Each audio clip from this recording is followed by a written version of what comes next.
here this afternoon. First, I would like to first make it clear that this hearing is not about one application. Bill number 360211, if implemented, will impact our entire territory. So my first question would be for the Commissioner of DPNR, Sir Oriol. Could you give me a breakdown on the microbreweries and micro distilleries that we have here in the Bananas already that is presently licensed?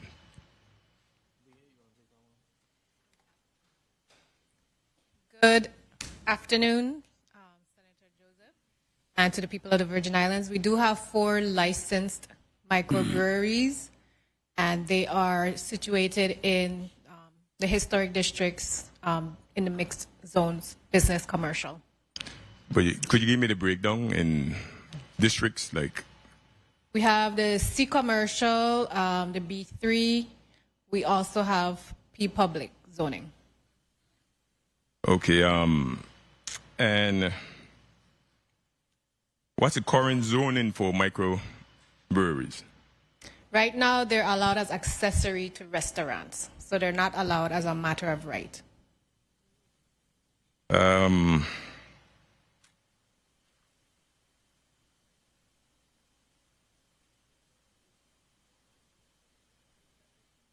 Oh, do you guys have the necessary staff to monitor these breweries? We coordinate with the Department of Licensing and Consumer Affairs, so there's staffing, between the different agencies that would review. For DPNR, our role is to review for zoning compliance. And what's the need for them to have these micro distilleries in residential area? What's the need? Well, it's because agricultural activity is also allowed in the residential R1, R2 zones. So the intent is to allow for those working farms to have the accessory microbrewery, microdistillery functions. Because I look at when we as local try and do nails or something from home, it's an issue. A person can't have a nail store at home because whatever reason, but now we're willing to allow in the same neighborhoods distilleries. So, Senator, I would say to that specific comment, no, because we've actually come before this body asking for the legislature to allow a lot of those home-based businesses to take place. And even in what we're looking to do in terms of more 3 minutes. More allowances that can be at the department level rather than at the legislative level, to allow some of those home-based businesses that we see more and more frequently to be allowed as uses subject to condition rather than having to come and request a variance from the legislature all the time. And as the current land and water use plan allows for microbreweries in residential areas? Again, the plans doesn't talk about uses in a very specific manner. What it does state is that, again, it promotes certain ideas, particularly those of mixed use, and it also talks about updating how we go about the activities that are allowed as a matter of right or subject to condition. And that's where we're saying, one of the goals for the department is to narrow or shrink the table of permitted uses from this very long, very specific listing of things that can't contemplate all activities into something that allows more mixed uses, but that they are relatively combined together. Okay, not trying to leave I'm trying to stay open on the subject because, like I said, it's for the whole territory. Because when we look at the space that you have left in St. Thomas, and you're starting to talk about microbreweries all around the place, or in an agricultural land, so what's going to be left for food production? I think what this is doing, Senator, is actually giving the farmers a choice, right? Like they can choose what they want to grow. Nobody's saying that you have to grow cane to then support distillation of spirits or anything like that. Nobody is telling a farmer what he can or can't grow. 1 minute. What we're saying is that if you choose to actually grow something that can in fact be distilled after that, then you have the option to make that happen on the agricultural grounds itself. Okay, good. And as it pertains to the water barrier in Frederiksted, and I know a lot of individuals are here today, prior to Prosperity Farm operation, I heard you spoke about the other gut and the color of the water.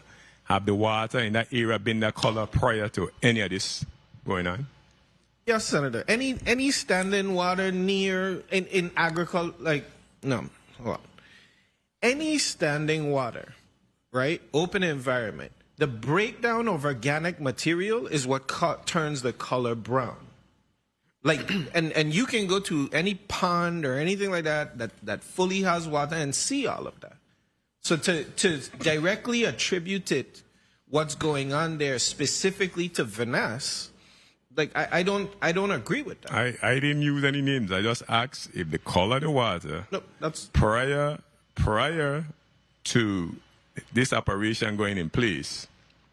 We have a lot of people here from Frederiksted. They could say for themselves. I mean, like, the water is way darker than it used to be before. Like I said, for me, environmental-wise, I am strong on the fact that if we're talking about tourist dollars and breweries, or regardless of what runoff, because the key thing is to protect when the runoff come. So if we're going to end up with a compound problem with a third compound within the runoff, I don't want, because if something do happen in Frederiksted, it ain't going to be a Virgin Island problem. It's going to be St. Croix, Frederiksted, Rainbow Beach. Because presently right now, it's like the harbor of Charlotte Amalie. It's not for swimming because of what? You're saying the waters in Frederiksted are not for swimming? No. I left from St. Croix. If it happens. I'm saying what's going on in Charlotte Amalie Harbor that people can't swim. Charlotte Amalie? I mean, what? I don't know if I'm following. The water You're asking why? I want you to say why people can't swim in a harbor, Charlotte Amalie. Well, I would say that it's more an industrial type of use. It's a harbor, right? Like, that's what it is. But I can't, so I would say this, that if we actually tested Charlotte Amalie Harbor for whether or not it was safe for swimming or not, I don't know that it's going to fail. Or it could fail on certain areas, right? Direct discharge, waste management is there. We've had that problem. We couldn't even take a boat out for over 2 years because the water was being discharged, right? Stormwater mixed with garbage, everything like that up from the thing was going directly where the boat was. So yes, we couldn't. But I don't know that if I'm on the point over by Villa Olga, over by Frenchtown, the point I wanted to get to is that we have to make sure that we're protecting those water barriers. That's my point. We agree on that. Because if we don't, we're going to have the same problem. That's my point. We agree on that. And one of the reasons why the department tests the beaches along Frederiksted on a weekly basis is to make sure that it's safe for swimming for our residents. We test it every single week to make sure it's safe for our residents. So that's not lost on the department. But I just want us to make the appropriate step forward and not waiting for it to reach to the sea. I want us to start to monitor what we're doing prior to getting cross to the sea. Because we could try and get that done. When it gets to the sea, it's too late. That's my point. Thank you, Madam Chair, for the time. Thank you. And thank you for your response, Edward. Thank you, Senator Joseph. I just want to follow up on a couple of things that Senator Joseph raised. But I do want that last question about Charlotte Emily Harbor, and that was a real crucial question. You didn't realize that, though? That was a real crucial question. From this point of view, yes, when Crucians go to St. Thomas, we see the economic activity. We all do. I go now as a senator and I go, wow, they have a lot of economic activity going on over here, boy. And then I come to St. Croix, right? And the question about the beach being not swimmable, all of a sudden makes me happy to be from St. Croix. That's why I said it was a Crucian question. Because there is something about Crucians that we need to admit. We actually love the environment. That's the bottom line. We love the environment. But don't then make us feel as if we don't want economic activity. And I think that's what most of the people in here really want to get across. It's not as if we don't want to. And so that was a really good point you brought up at the end, Senator. But and to follow up too, the microbreweries are allowed as accessories right now to restaurants, but not as a matter of right. That's correct. Are they different from what would happen if this bill were passed? Would the distillery be comparable to what we are seeing now on St. Croix? Yes, the way we're proposing them, because again, we're putting a cap at 100,000 gallons of actual product. So how much are the ones doing now? The ones that we have now on St. Croix? And you said 4 license. You mean 4 territory wide or St. Croix, St. Thomas? Territory. Territory wide. So how many on St. Croix are licensed? I'd have to look that up, Senator. How many? Well, let me ask this. How many? We have the one in Scion Farm. Yeah. I mean, this is public record, right? Yeah. So let's go through them.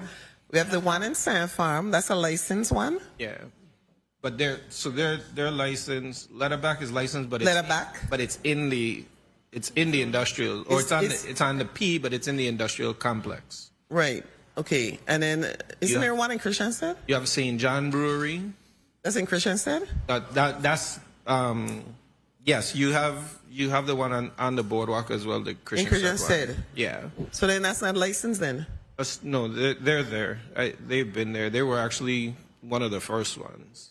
But then so we have 3 licenses. 3 over here, yeah. Over in St. Croix. Right? And then we need to identify. I mean, we need to know the data. We need to know. Well, again, Hospital Street. That little artisanal one, yeah. Oh, that's right. There's that one also. Yeah, they're doing the. So all those, are they what would fit into the micro? That's what I'm trying to get at. They would then fit into the definition of the micro brewery and micro distillery. Correct. As a matter of right. As a matter of right. Okay. The question that was asked about residential, and you said that you want to give working farms the ability that are in residential areas, the ability to also have these micro distilleries and breweries. But why? Do we have to have them in residential areas? Why have them? I'm against. Okay. I already tell him my vote. But Maurice is known for her no vote, isn't she?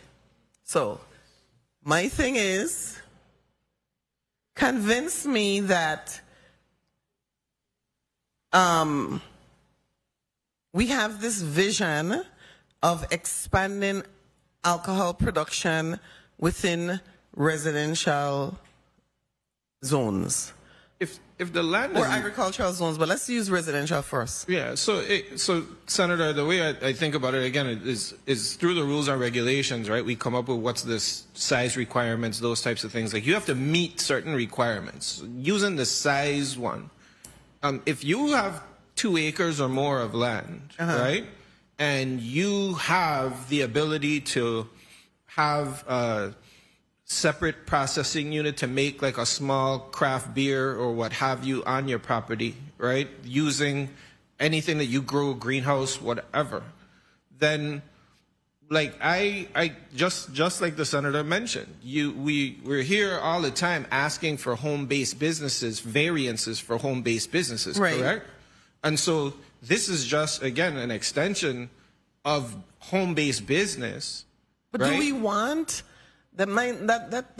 My point is, It sounds like you don't. So you know, but again, like that's the thing is, you know, you if you have the land space for it, and you can meet other criteria, then why should you not have the opportunity? okay, let me ask you this like this: these facilities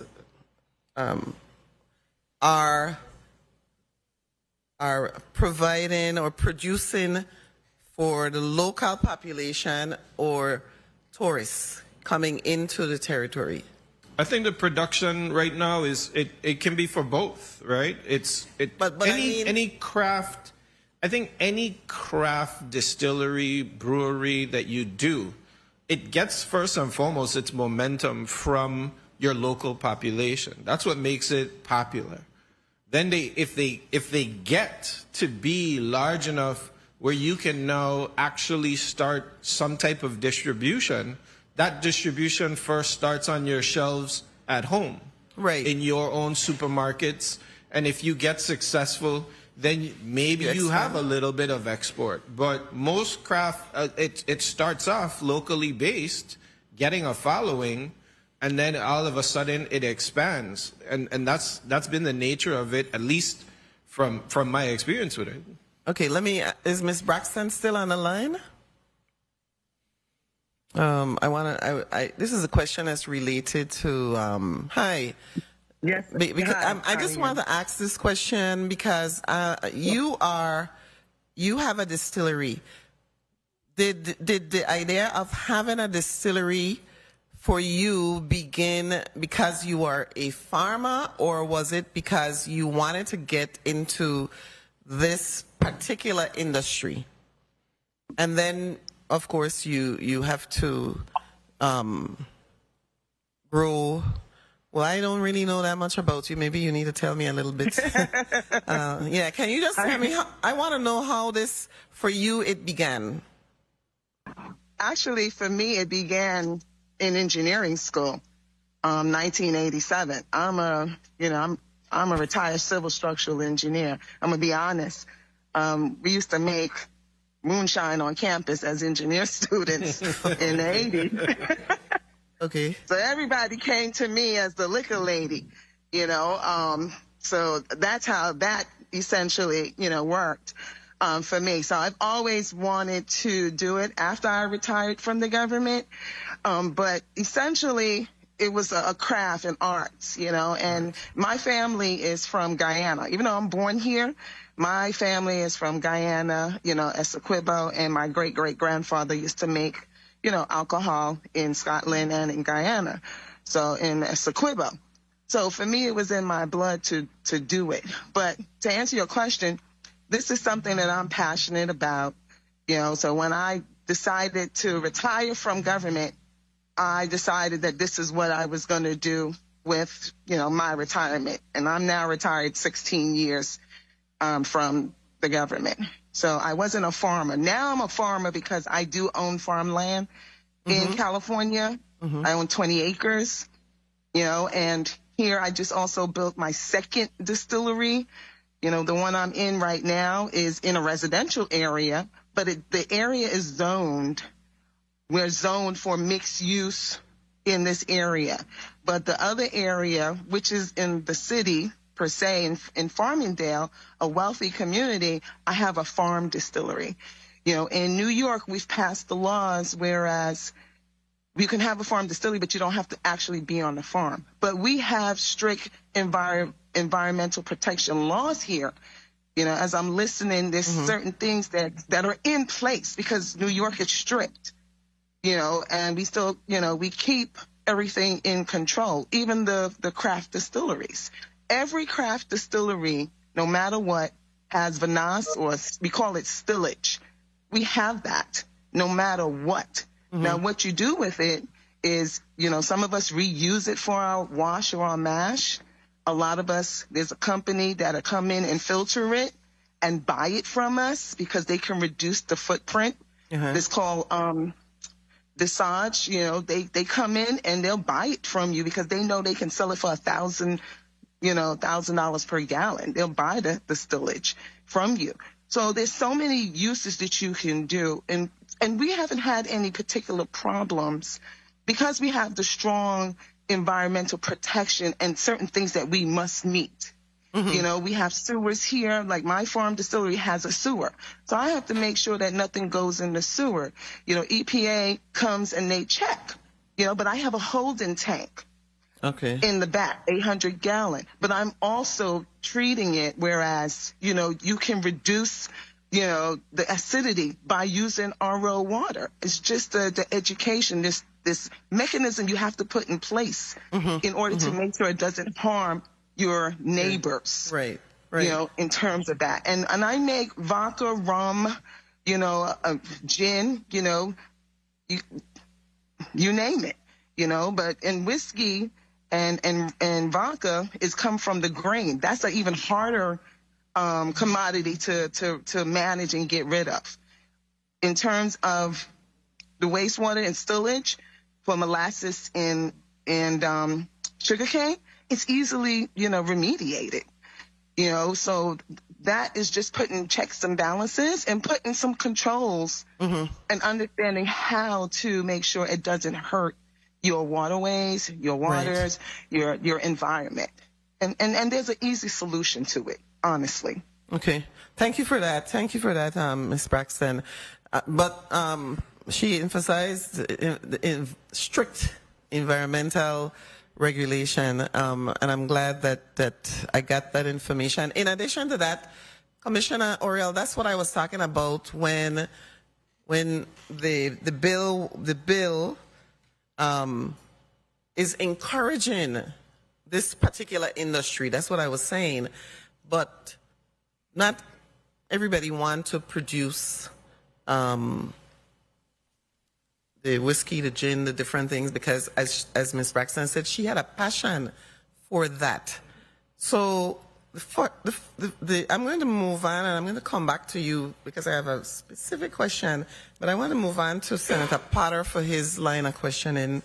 Oh no, you're the sponsor. Sorry. Let me recognize Senator Kenneth Gittins, non-committee member, but I'm glad he's here because I was relying a lot on Senator Johnson for my Frederickstead information. So I'm glad you're here. The next person will be Senator Marvin Blyden. Senator Blyden, are you there? Yes. Go right ahead, sir. Thank you so much, Madam Chair. Good afternoon to my colleagues, listening, viewing audiences, staff, central staff. And good afternoon to the testifiers, and thank you for your testimonies. But before I go there, I want to thank Ms. Charles for her comprehensive testimony. She brought up a lot of very pertinent points and also brought up some suggestions in terms of amendments. I myself, Madam Chair, have some amendments to this piece of legislation because there are a lot of questions and there are a lot of in my opinion, policies that DPNR spoke to in their testimony that I feel need to be embedded in the bill. And I believe some of my other colleagues also have amendments to add to the bill. So for sure, it's a good bill, but I don't think it's ready for prime time at this time. Based on all the concerns that was brought up today, especially from Ms. Charles. Let me ask, though, in respect to DPNR, my line of questioning will be mainly to DPNR in respect to the different issues and areas, for instance, like wastewater, the handling of it, runoff and erosion controls, vapor and emission, and rum fungus. We have not talked about fungus thus far today. Coastal zone triggers, noise, retail activity, and public-facing events. So we have several areas for DPNR. So good day, Commissioner. Oriol, how are you doing today? I'm doing well, Senator. Okay, very well. Let me ask you, can DPNR confirm whether micro distilleries and micro breweries generate high-strength wastewater similar to traditional distilleries, including acid with extremely high organic loads? Yes, Senator, they do. Again, the process is the same. It's just at a much, much smaller amount. Okay, very well.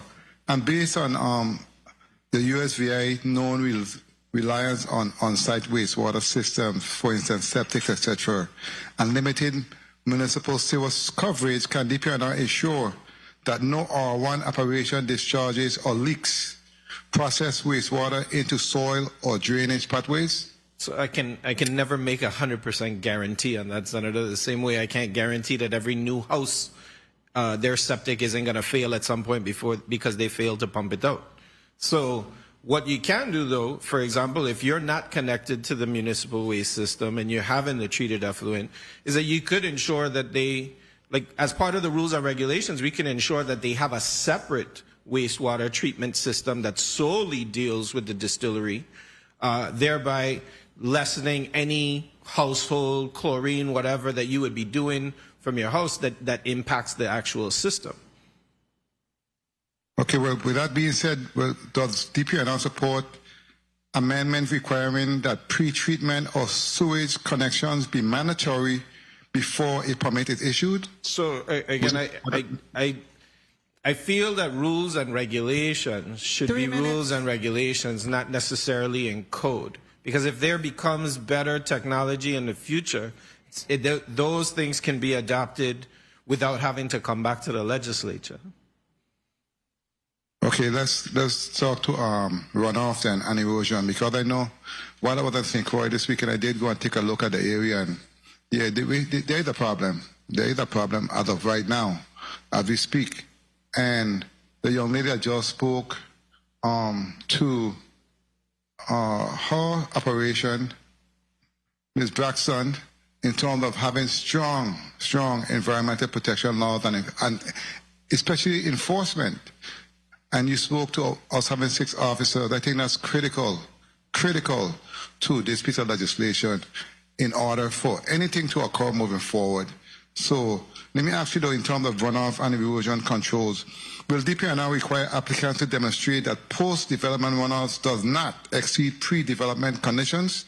Any development that is any development that goes through, wherever you change there, you have to include first what your erosion control plan is, Senator, and any development that's more than 1 acre is required to do something called a SWIP if it's non-agricultural cultivation. If it's agricultural cultivation, then you have to turn in something called a soil conservation plan. You show all of your buffers against the property lines. You show how you're treating your stormwater, how you're directing it. All of those things are required to be submitted to the department, and that's already in the existing law.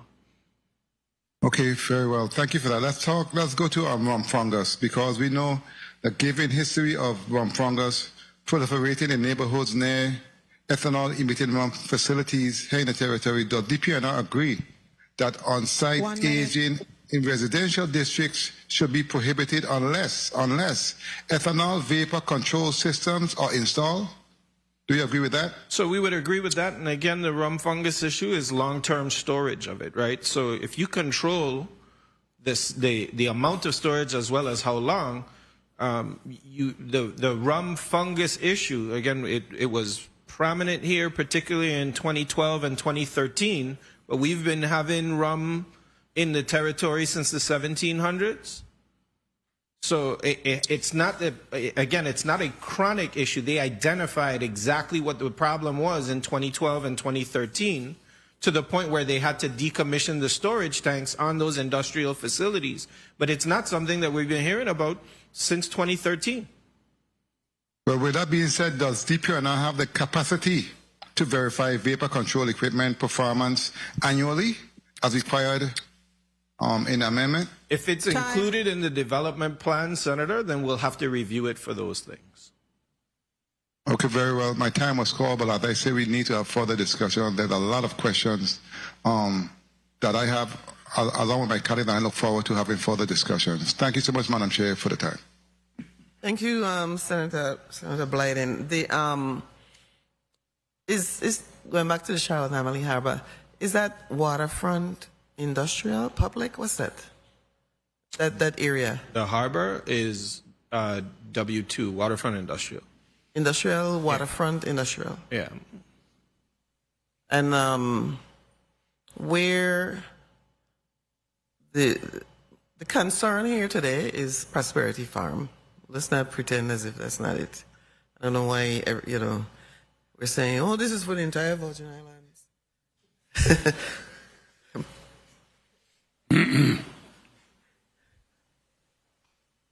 Moving right along. Point of information, Senator Johnson. Thank you very much, Madam Chair. My point is to Commissioner Oriol, based on the line of questioning of my former colleague there, you spoke about the buffer and different conditions that farms should be meeting. Do you know if Prosperity is meeting those conditions and terms? For their farming, yes, because they're zoned A1. So for the farming, and they do have a buffer off of the edge of the road. What's the specific buffer? But so for the farm, but there are areas where, again, there has been penetration that we've identified where the berm needs to be redone. We've spoken to them directly, and that's based on the investigations that have happened since the breach from the October 23rd, I believe. So the buffers that they had was pretty much not working, and that's why you had that breach?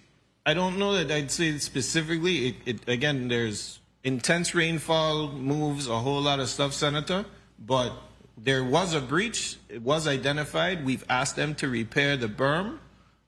There's still ongoing dialogue in terms of some other corrective things that can happen. And Madam Chair, I just want to ask him this question because I had asked him earlier for some results. Did you get the results on the testing that we asked for earlier? So, as a matter of fact, Senator, yes, all the results and the data that goes with them are posted publicly on our website for every single week. Well, he still didn't answer my question because my question really was, at Prosperity, there was a $7,000 spike. No. Point, sorry. Okay. 7,000. So my question was, most of the testing that you were doing, you were getting 300, 400. That went to 7,000. Okay. And my question to you was, have you ever seen those numbers, those alarming numbers of that 7,000 in any of your other tests? Thank you very much, Madam Chair. Well, he answered it. So, no, I haven't seen 7,000. I can't say that I actually look at the numbers until there's an actual chronic issue, right? Because when it's passing, it's passing. I don't need to really look at the numbers. But you haven't seen none with 7,000? No. Thank you very much. All right, thank you, Senator Johnson. Senator Frederick, point of information. Yeah, thank you very much, Madam Chair. My question was in reference to containment of the discharge. From the photograph that we saw today, I noticed there's no formal containment system in place. It's just like a holding area with dirt, and that's it. Is there any rules that says that when you have discharge of that quantity, not necessarily from the storm runoff, but whatever it is that's being discharged from that plant, should it be in a containment form, and then that way it could be treated like the other testifiers said online? Is there any way we could do that? So if I'm understanding the question correctly, the DPNR regulates the property when it's either being developed, under development, or has been developed, and then there's issues coming off of it, right? So is that the property in question right now where we're seeing the staged water? If it is not under current development, like let's say there's no permit issued for it, or because again, I think it was mentioned that it's not on the distillery property, but rather the property that's next door. If that property is not under development, then there's nothing for me to regulate because there is no development action that has been issued on there. Now, what we can do is try and create corrective actions in tandem with the owner of the property if there's an issue that is coming off of there and it must be addressed. Then we can reach out to the owner and try and fix or solve the issue, but I can't regulate something that is not under development controls. My only other question is, why would you have intake and outtake pipes, terminating at that point if it wasn't intentionally designed for that runoff? So again, right, so part of the issue that's going into all of this is where's the origin point for those? There are some people here that want to say that it's originating on the property that the distillery is on. And if you walk the entire length of it, it seems to be coming from even before the headlands before the distillery property. So again, there's certain information that's out here as if this is absolute, this is where the infraction is occurring from. And again, there are people that are reviewing all of that. The distillery disputes all of that. They've presented information, and that's why we're in the administrative proceeding right now. Thank you very much, Madam Chair. So if there's, you're welcome, Senator Frederick.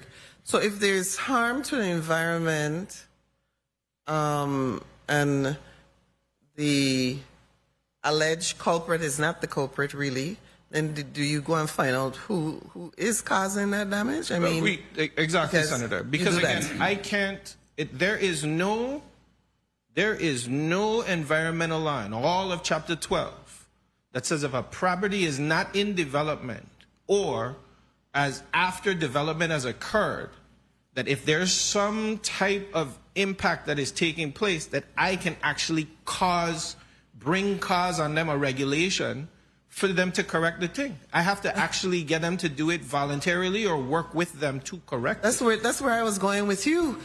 That in fact, and you just answered the next question, which is there is nothing in the books right now in the law. Right, because again, if water from development is taking place 40, 50, let's say a mile away. Right. And the guts are all bringing all of this stuff and it goes onto an undeveloped property. Right. Right? And now I'm going to say the person at the end of that's his fault? No. If he complains, that I'm actually looking at it differently. If it comes to my property and it's destroying my property, then don't you have a responsibility to protect me as a landowner who's not causing that issue? Right. You see what I'm saying? I understand that. And that's the thing, right? The natural tributaries, right? Guts. Got it. They run and they bring everything on there. But that's the thing is that every single regulation in terms of being able to enforce something on somebody in Title 12 is because they have taken an action that needs correction. I got it. And if there is no action being taken, it's just the natural process of water flowing from the top of the hill coming down. Who are you going to blame that on? The man who developing on the top of the hill. But you have to prove, you gotta be able to prove what he doing there is absolutely what is making its way onto that bottom property. I understand that, but you're making it sound, and I don't want you to make it sound to the public as if we can't prove that. You know what I'm saying? You don't make it seem as if we cannot prove that. If it's miles and miles, Senator, that means that there's going to be a bunch of properties contributing to it. I understand. If it's something that's right here and then now you're looking across the street, we can absolutely prove that. That's without question. But Commissioner Oriol, and I have to go to Senator Vialli for his turn. If I own that property and prior to Mr. Joe building his mansion up the hill, I was not having any problems below. Can I not then say that I've never had this problem before, but he's now building this mansion at the top of the hill, Commissioner Oriol, and it's causing damage to me? You're still saying that I have no recourse because of that rich Mr. VLA building out at the top of the hill. We're going to Senator VLA because he's been patient. So what I'm saying, Senator, is if Mr. VLA is in construction, right, I could go there and say, hey, your construction is having a downward impact. Absolutely. Okay. Because the property is in development. That's what I'm saying. Right? If it's in development, I have absolutely the power to do that. Right? If I can say he's, 10 parcels away, but we know based on whatever color is coming off of it, we know this is the only thing getting developed with that color. I can absolutely draw that straight line. Okay. What I'm saying is that on a property that is completely undeveloped, right, where there's now a bunch of tributaries contributing to that water flow, and then that stagnant issue, right? There's no one to assign on that stagnant thing. Even for the property owner itself, he hasn't done anything. He hasn't done right. I understand. But you agree with me, though, if we can show that... Absolutely. ...that wealthy Mr. Vielle at the top of the hill. Senator Joseph, you have a point of information, and then I definitely go into Senator Vielle. Since we're on the subject, this question is for the Commissioner as well. Thank you for the time, Madam Chair. Has DPNR ever cited any distillery or brewery for any environmental violations? We haven't issued a citation, but like I said on the Prosperity Distillery, we have issued findings and then also non-compliance, which some of them are in challenge. So that's the only citation that you ever had to give to any of these distilleries. And on St. John, St. Thomas, no other. Yeah. Nothing that comes to mind, Senator. Thank you for your response. Thank you, Madam Chair, for the time. Thank you, Senator Joseph. Senator Vielle, I want to say this to you. I saw a clip of your father's birthday celebration. Yep. And I just wanted you to notice, when I used to go to we live in a community where I feel free to say this because it's a small community. But your father was one of those handsome men that I would see in Richmond Post Office. Huh? just so you know, I mean, every time I went, and this is like, whoa, years when I was like 10 years old, so you can imagine, he was like 40, 50, whatever. And boy, yes, so tell him happy birthday for me. You're making me blush. tell him. Yes, now Senator Vielle, for your turn. Good afternoon, colleagues. Good afternoon to the testifiers. Good afternoon, people of the Virgin Islands. Good conversation thus far.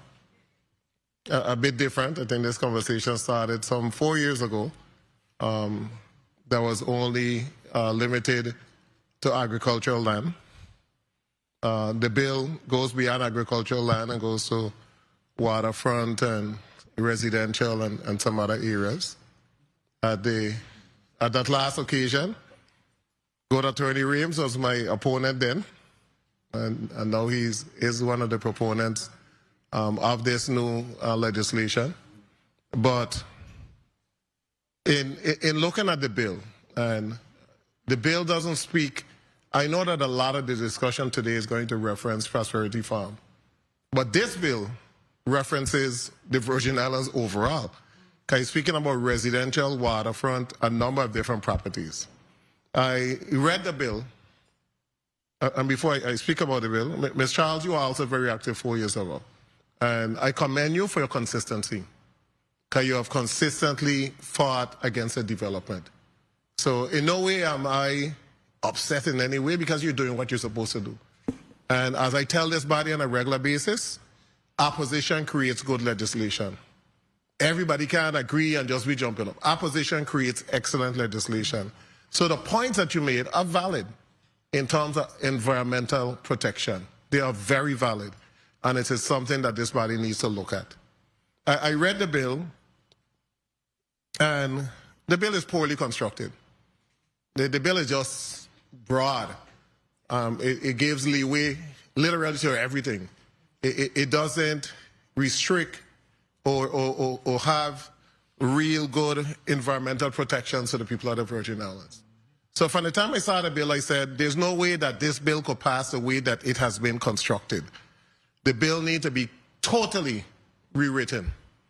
Totally rewritten. And in rewriting the bill, we must put in those environmental concerns that Ms. Charles spoke about. Not reference to prosperity or anything, but overall for the Virgin Islands. How you dispose of your wastewater. We heard the lady from the mainland say that they have holding tanks, but we have to legislate it. So I hear senators saying, well, they're doing this, or what we could do this or that. This is a legislative body. We don't write the law.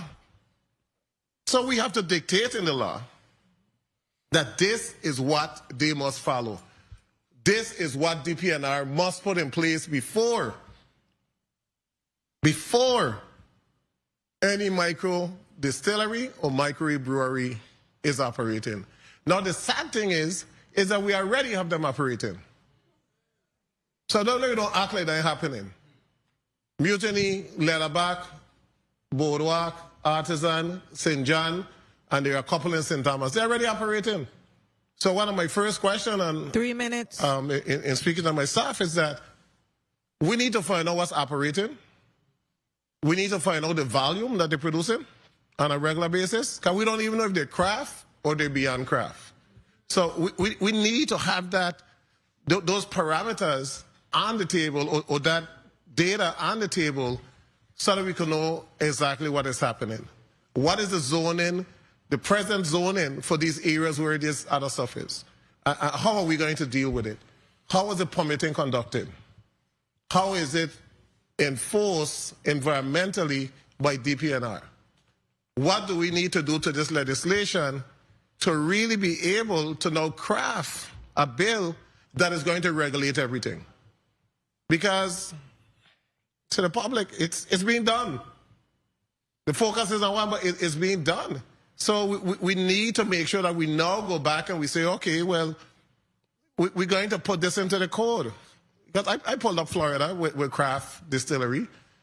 I mean, Florida has a whole section on craft distillery, craft brewery, down to how much you could drink, you could consume on the property. That it could only be tasting in this room, you could only consume X amount. They have all of that.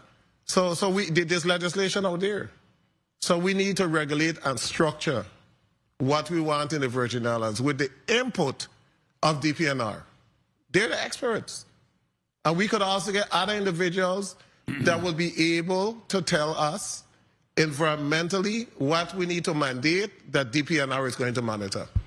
From the time I heard holding tank and all of that, I could like that type of stuff, because then you have no discharge. But we have to make sure that we protect the soil and the water. But we also have to make sure that we expand the economy. Both could be done. She stressed repeatedly, the distiller, strict environmental laws in New York. One of the problems the Virgin Islands have is our enforcement of laws. That's on the government of the Virgin Islands, or lack of enforcement. So we can't continue for lack of enforcement, and sometimes lack of enforcement that is not codified, so you don't even know what you're supposed to do, because we have no laws. In this particular area, we can't continue to use that as a reason why development can't take place. Because you flip, and I'm not going to even go to the distilling part, because whoever owns Prosperity Farm, and I know who owns it, he got to comply with the laws of the Virgin Islands. But we got to put the laws in place. And then he must comply. It's not a choice. But the flip side, absent the distillery, I don't know any facility being used more than Prosperity Farm. I saw all the opposition there dancing, drinking, having a good time. Everybody there. weddings being held, this being held, that being held. So we need to make it right. Because it is being utilized every single weekend and during the week. Time. And we can't act like it's not an attribute to the tourism market. We can't act like it's not a good excursion. We can't act like we don't want to increase the amount of ships coming to Frederickson so that local taxi drivers and local excursion could be able to make more money. But we have to have a comprehensive discussion as to how we are going to make this right. Not a just no, or just a yes and they do it anyhow, but a discussion as to how we're going to protect the waterways, the soil, and still have development that would employ people, and we can move this forward. I don't necessarily agree with this 2 years wait. I think we need to sit down, and I will be calling for that the legislature sit down, and if we need to get some additional expertise, we get it, and we create a bill that has all the protections environmentally. We give a copy to DPNR, and they will be a part of the discussion, and then we see what we need to tweak and we move forward. I really didn't have any questions because I really wanted to put that on the record. Thank you so much, Madam Chair. Thank you, Senator Veely. I guess I'm the only person who has never been to Prosperity Farm. No, You know what I you're not mean? the only one. Well, because I believe the senator just said to me that, or to us, well, to me, I felt it was to me, things happening there every weekend. We're talking about the same Prosperity Farm. And it's illegal. Mr. Reams. Yes. That was for you, Attorney for me. Reams. Yes. Yes. They're operate. What's going on at for the benefit of Okay. the one of many Crucians who have never been to Oh. Prosperity Farm. Tell us what's going on Well- at Prosperity Farm now. Well, okay. Uh-huh. Prosperity Farm is, of course, on the location of the old plantation club that my parents, my grandparents, went and danced at, and saw Sparrow and everything else there. That's what that building is. That big building you saw.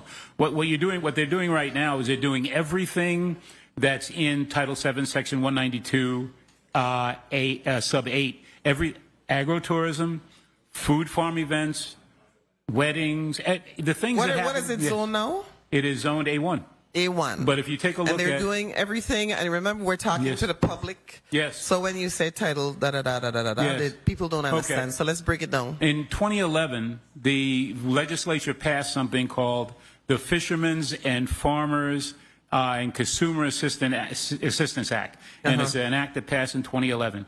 And there is a section of the act that says what farmers can do on a farm property. And there's a long list of stuff, and it starts with agrotourism. And the question is, how do you define agrotourism? There's no specific description of that. But what Prosperity Farm has done, it has taken the broadest definition of agrotourism and the broadest definition of farm food event, and that's what they're doing there. If you look up farm food event in Google, what comes back? The Ag Fair. Okay, that's a farm food event. Okay, so the question is, if the legislation says you can have a farm food event, and Ag Fair is a farm food event, as far as Prosperity Farm is concerned, they can do whatever Ag Fair does. Okay, until somebody tells them that their broadest definition of agrotourism should be narrowed. Okay, and how do you narrow a definition? With legislation. Right. Right? But right now it says they can do agrotourism. Okay? And when you're a businessman and you've invested $18 million in the development of a business, and you see a law that says you can do agrotourism, are you going to self-limit? No. Of course you're not. Unless maybe you're Maurice James and you don't want to harm the environment. Well, go ahead. The question is, okay, there is no harm. Attorney Reams, Okay. when you make a statement like that, it makes the public think that then you'll stretch it to right before it becomes Yes. criminal. Well, you understand what I'm saying? Okay, let me tell you. So, There's been a question that's been asked a couple of times here. How did this black water get in the beach area? And I'll tell you exactly how it happened. Stormwater runoff from up gradient comes down toward the water. Some of it passes from in the far eastern part of Prosperity Farm, goes across the road to Pemberton's land. It goes through Pemberton's land, and if you go to Pemberton's land, you will be standing knee-deep in black water. So don't tell me it comes from the Prosperity side.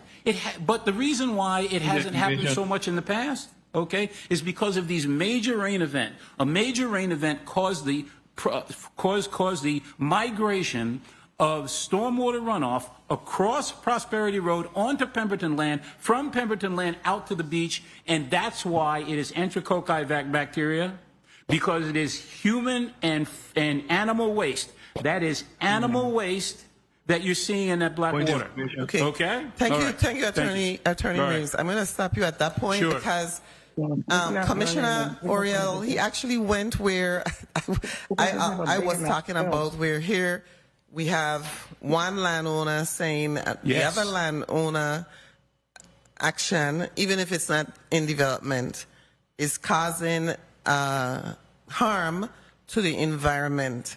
But I'm going to Senator Vielle has a point of information. But before Senator Vielle, I want to say that what Attorney Reeves said is basically what you were saying before, and I think we need to impress on ourselves that if we don't put in place legislation, right, to curtail, then yes, you'll go as far out as you can. But Senator Vielle. And you sort of read my mind. The interpretation of the law is a broad interpretation that's being used. And that broad interpretation at times conflict with what DLCA believes should be in place or what should be required. Yeah. So my position has been to the DLCA commissioner, well, tell us what we need to do to fix the law. If you believe that somebody is violating and they're using a broad interpretation to say they could do this and that, and you're saying that they should not be able to do this and that, then let's fix the law. Let's amend the law. You have counsel. This government have counsel. The central government has counsel. So every single department, whether it's DPNR, DLCA, and there's a loophole that allows somebody to do something that you don't believe should be done, then let us amend the code. And in doing this bill, that is going to be in reference to all microbreweries and distillery, if we need to amend the code in those areas to further define what could be done and what can't be done, then let's do that. I want them to pay for as much license as possible. Okay, if they're having, if they're going to sell liquor, they need a liquor license. If they're going to have entertainment, they need a license. They need a license here. It will be revenue generation for this government. And instead of fighting fines on a regular basis being issued and reissued and reissued, we have a law that clearly states what can and cannot be done, and it's clear. And it's the job of this body to do that. Thank you so much, Madam Chair. Thank you, Senator Vielle. Senator Dwayne DeGraff, point of information. Thank you, Madam Chair. Those are some of the things that I mentioned to the Commissioner in regards to size lot, parking restriction, noise ordinances, monitoring of air and noise and different things. But you know what really made me get to this point of information, I think, is based on what Attorney Reeves said, is where the people of this territory always seem to be second to everybody else because they have money. And that shouldn't be a statement we should let pass because somebody have money, they could do what they want here. I vehemently against that statement in regards to us putting it on the books as, yes, we have to fix what we have to fix, but this is what it is we are faced with in our territory, where people come here and dictate what they want because they have money. And us who are here fighting and own these properties are giving into it, not me. Thank you for the time, Madam Chair. Senator Johnson, your point of information. I have to make this point because Attorney Reeves just made a comparison that's way off. nobody to agriculture could have any brewing, any rum, anything that's not local, not soda and anything. So don't use this attorney way of going around and escorting it, saying that what asphalt is doing is just as good as agriculture. It is not. It is not as good as agriculture fair, because agriculture fair don't allow you to have no kind of soda, rum, or none of those products there. And I need to ask attorney one question. Earlier, under line of questioning from one of my colleagues, you said that William and Punch doesn't have no Vanessa in their property.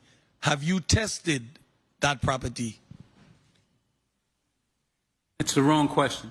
You telling me how to answer my question? Yes. You came here and testified today, and under the line of questioning from one of my colleagues, you said, and am I right? Didn't you say that there's no Vanessa in that property for William and Punch? Will you allow me to answer the question, or will you cut me off? I will cut you off if you don't answer my question.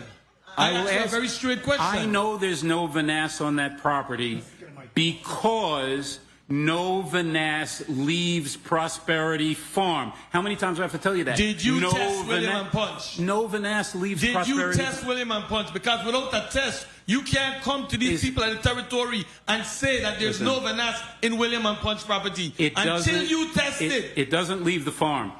You can say it any way you want to say it. It doesn't leave the farm. It doesn't leave the farm. What proof do you have of that? Or the people think they don't. When law and order. He's playing verbal games with me. Let's do this. When the senator asks the question, Okay. and Attorney Rames, you've been in the courtrooms, and you know that you know. Ask and So, answer. When he asks you the question, he simply wants you to answer course. the question.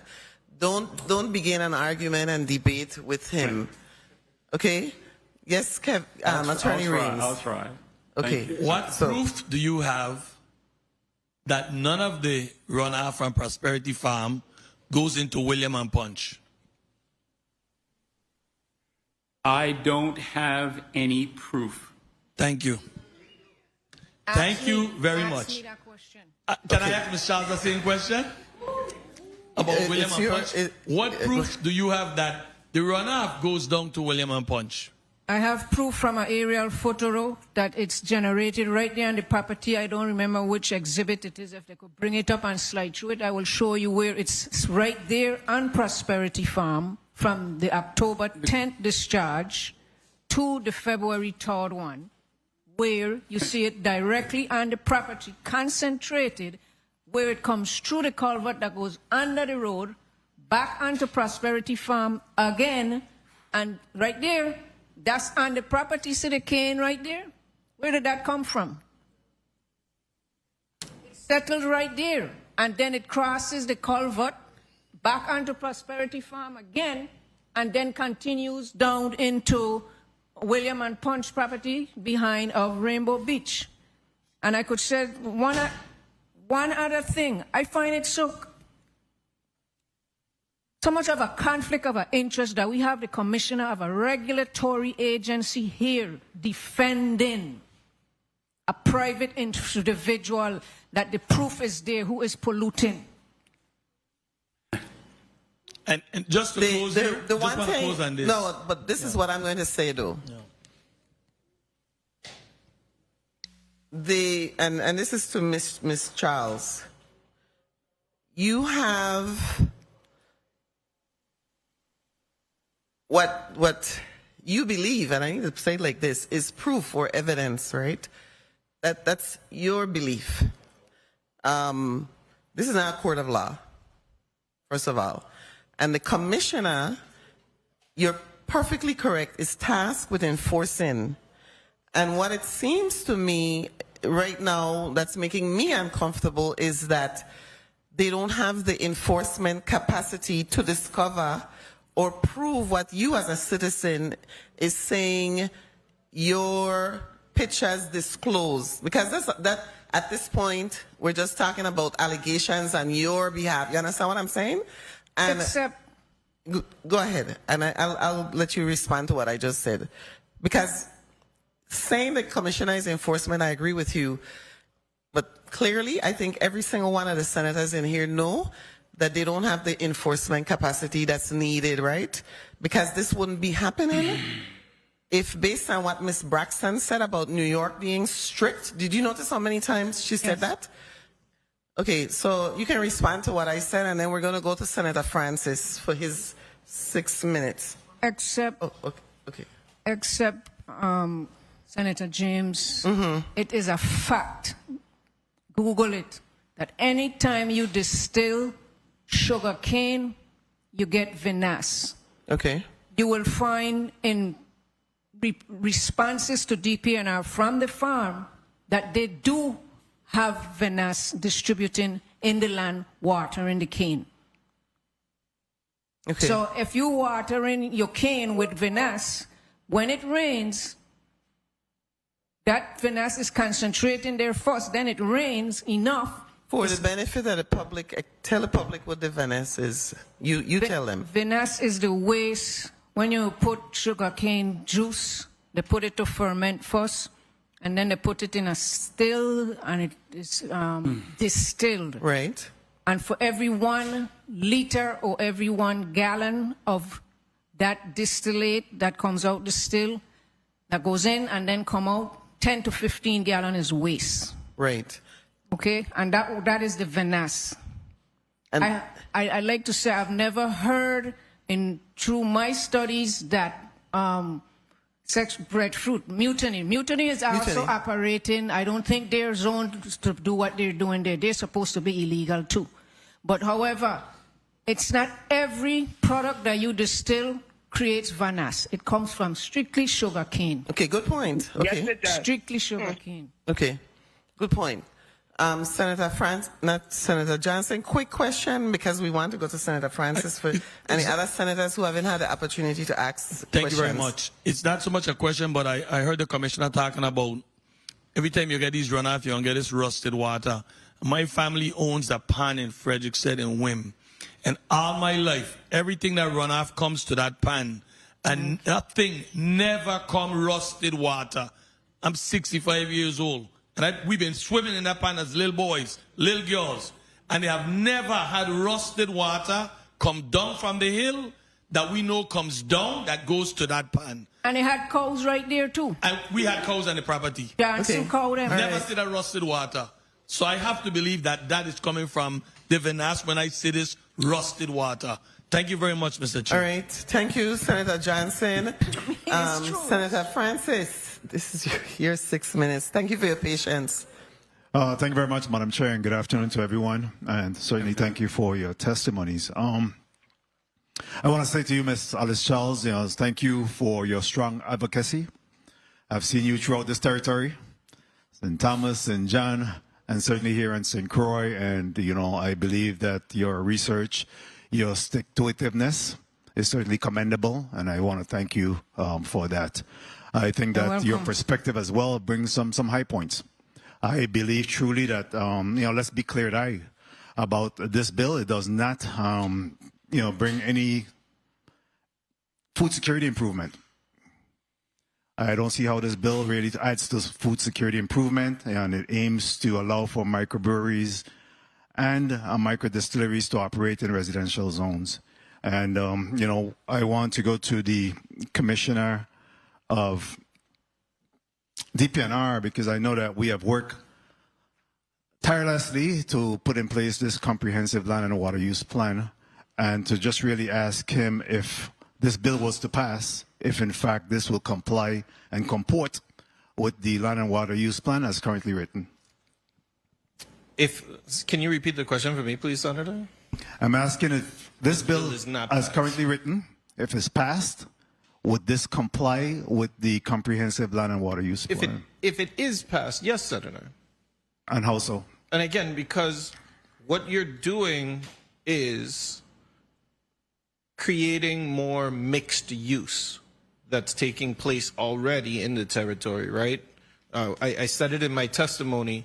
You can look at the R's, the A's, how many uses as a matter of right there are, and then how many specifically geared to those specific things like agriculture, 63 uses, but there's only 7 specific to agriculture that are taking place in there. So it is going towards more mixed use, which is one of the things that we say in the comprehensive land and use plan, that because of our finite areas, we're going to have to create more mixed but compatible uses. So yes, it would be consistent. And in that determination, are we also looking at agricultural land for that purpose? In this particular bill, yes, we are. And again, it's just to create an option for the farmers that choose to pursue that. Okay. And follow up to that question, how do you separate or define craft versus a micro distillery or microbrewery? So in the definition that's here as part of the code, it's 100,000 gallons or less. That's what's being proposed? Yes. Yes. And do you believe that that's fair? I mean, when you talk about a small craft or micro brewery, you think 100,000 gallons isn't excessive? Yes. I do not believe it's excessive. You don't or do? I do not believe. You do not believe it's excessive? On the micro scale that it is excessive. Very well. 3 minutes. Commissioner, I'm sorry, Attorney Rames. Yes, please. Have there been any contemplation or consideration of this, at least the distilling aspect of this this farm be placed elsewhere? No, and there's reasons why. When the cane is squeezed and it produces cane juice, that deteriorates very quickly. There's been some talk about, it'll last 5 hours, or it'll last 3 hours, or 4 hours, or 5 hours. But the fact of the matter is, it has to be processed on site in order for it to be viable. If it can't be trucked off site. If it's trucked off site, it'll be spoiled by the time it gets to where it's going. Ms. Charles, you wanted to weigh in on that? No, Ms. Charles. Yes. Robert Apfel, I have him recorded where he said it's good for 5 to 6 hours. Once its juice is good for 5 to 6 hours, there's no way on St. Croix they're going to take you to get 5 to 6 hours. And also the Comprehensive Land and Water Use Plan, when they talk for mixed use, about mixed use, it says for food. It says for food. Well, pull it up right now and we'll see. Pull it up right now. We'll see it says for food, not alcohol. Go ahead. Yeah. Well, essentially, if you're talking about producing the cane juice at the field and then transferring the cane juice to a truck and then trucking it off to a remote location and then untrucking it from that location into some processing facility and then beginning the fermentation and you don't think that's going to take enough time for that cane juice to deteriorate? It will deteriorate. And so and that's why, this particular cane juice, that's why this particular cane juice needs to be processed on site, and that's why it is processed on site. What is currently done with the cane juice right now? Is there an agreement with Christian Ram or Diageo for the purpose of this? No. In fact, it's very interesting. This farm produces six different types of liqueur: banana liqueur, sorrel liqueur. There's 6 different kinds of liqueur that it produces. It doesn't produce rum. It produces a gin. It produces a vodka, and it produces three other kinds of spirits that are essentially infused with distilled fruits. So it's your testimony that distilling is actually being done at the site at this time? The distilling is it is agricultural processing that's going on at the site. You have the agricultural product at the site, and this is the nature of the issue I talked about earlier. If a person who has a cane farm, okay, and has 300 acres of cane under production, and the law says that you can do agricultural processing on your farm, how do you process cane?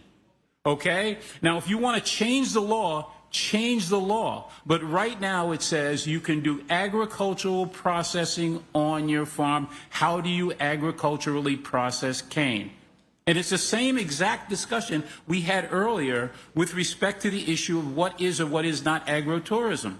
or what is not a farm food event. Why would you think that a reasonable businessman, whatever business you're in, my business, your business, Plaza Extra, why would you think that these people will self-limit when the wording of the legislation allows them to interpret it broadly?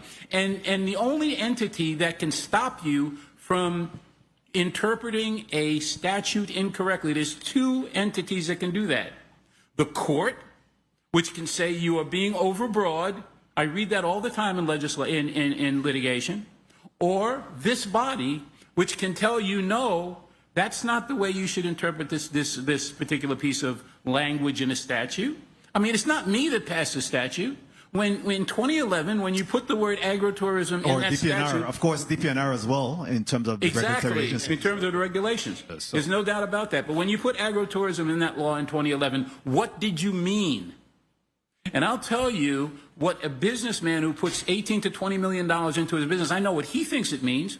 What he thinks it means is he thinks it means everything that agritourism, if you look up agritourism, the definition of agritourism here, that's what it means. No, definitely not wrong. My time was called. Definitely not wrong. No. Before we go on, just real quickly, in regards to the conversation about banning Roundup, Commissioner, do you have a position on that? Are you supportive of Roundup being banned? I don't have a position on that right now, Senator. You don't? Time. Can I say something about that? When Mr. Coughlin brought the complaint to us about Roundup, we banned it on the farm that same day. When he wrote a complaint last Friday, and when he went to the town hall, it's the first thing he said. He said, I had a problem with the Roundup, and then I got a letter from them saying it was banned. So it has been. What do you want us to do? It is banned. Hold on. This is my time. I mean, Senator, again, before to say I would have an opinion on it, I got to fully go. I would lean towards it because, again, I know that it's resulted in several lawsuits and those types of things. I recall when we had the incident in St. John about 15 years ago, and where we, as a result, because again, it's not that substance is illegal, it's that the application of how it was being done was done improperly, but it still yielded the legislature, is that bromhildamide or something like that, if I'm not mistaken. So again, it is widely used in treatment, termite treatment, all those things, but it has to be used in a specific way. And in that particular instance, it was not. The person, we found all kinds of wrongdoing in terms of the operations of the company. And the legislature had put forth the bill to ban it. But again, it was one company was improperly using it as opposed to the substance is like it cannot be used at all. And there are applications for it, you know, even here in the territory, but the choice was made to ban the thing. So very well. I do have a bill draft in to support banning it, or at least having a discussion of allowing for some restriction on the measure. Thank you very much, Madam Chair, for the time. Thank you. Thank you, Senator Francis. Thank you. I will now recognize Senator Carla Joseph for your 6 minutes. Thank you so much, Madam Chair. This is a very vital and important discussion, and a pleasant good day to everyone. I want to start off first with you, Commissioner Oriol. I read your testimony, and as a good chairwoman that says sometimes, she say words matter. Right. And I've heard that before too. And I looked on page 3 of your testimony in the last paragraph, and it says here is the second to last sentence in the last paragraph. The department recommends that any approvals issued pursuant to this act, and I'm suspecting that you are referring to Bill number 360211, should it become an act,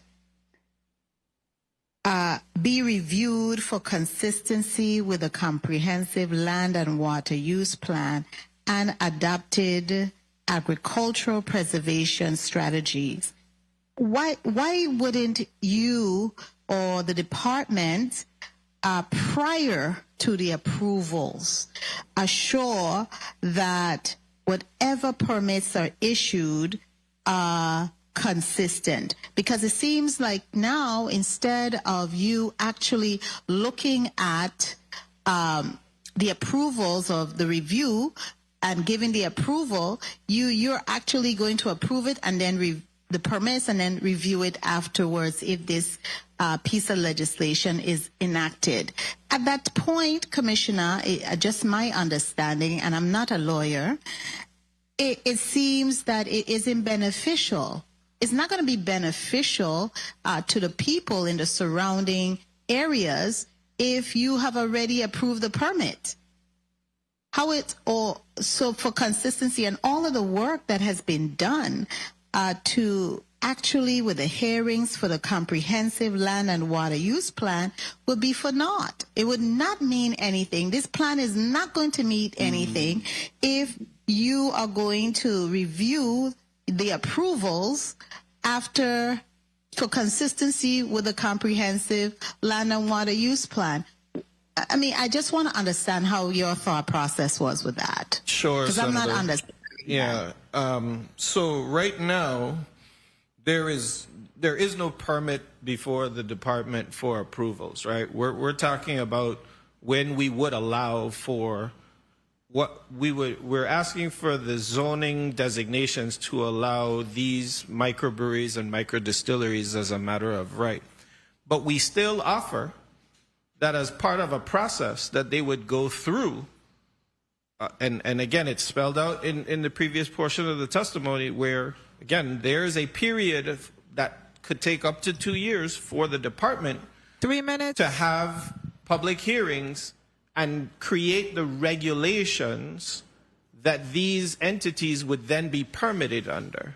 So it is after those regulations are promulgated that then any review consistent with those regulations must then meet whatever the criteria that we've identified in the comprehensive plan on.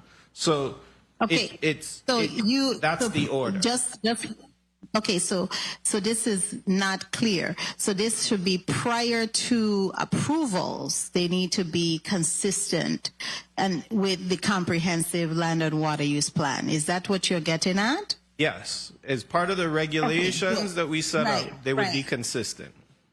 Okay, yes. And so I understand it now that you've cleared it up, because how it's written here isn't how it can be interpreted. It looked like approval, and then they have to be consistent with the comprehensive. Now, I want to go and ask a question relative to the aquifers in the area. Commissioner, are you familiar with the U.S. Geological Survey that was done in 2024 by, I think it was funded by the Department of Interior? How many of the aquifers in St. Croix exist under farmland? I don't know that off the top of my head, Senator. I wish I had shared this map, but a significant amount of the Kings Hill aquifer exists in the Frederickstead area and along the waterways where I think, our agriculture farmland. And I know the commissioner isn't here. So I have grave concerns relative because of what has happened in St. Thomas with pollutants contaminating our natural aquifers and seeping into the soil and potentially damaging the crops. And I can't also support that happening, because we have experienced it in St. Thomas, and we have a Superfund site, as that you're aware of, in Tutu. We are trying to have a level of food sustainability, food security, because we import so much. We have our landfills that is climbing up higher. When is it going to become a time when agriculture and farming and feeding our people becomes a priority for us? That's my concern. We already have this agriculture plan. The University of the Virgin Islands have invested, and this government, taxpayers have invested millions of dollars into this.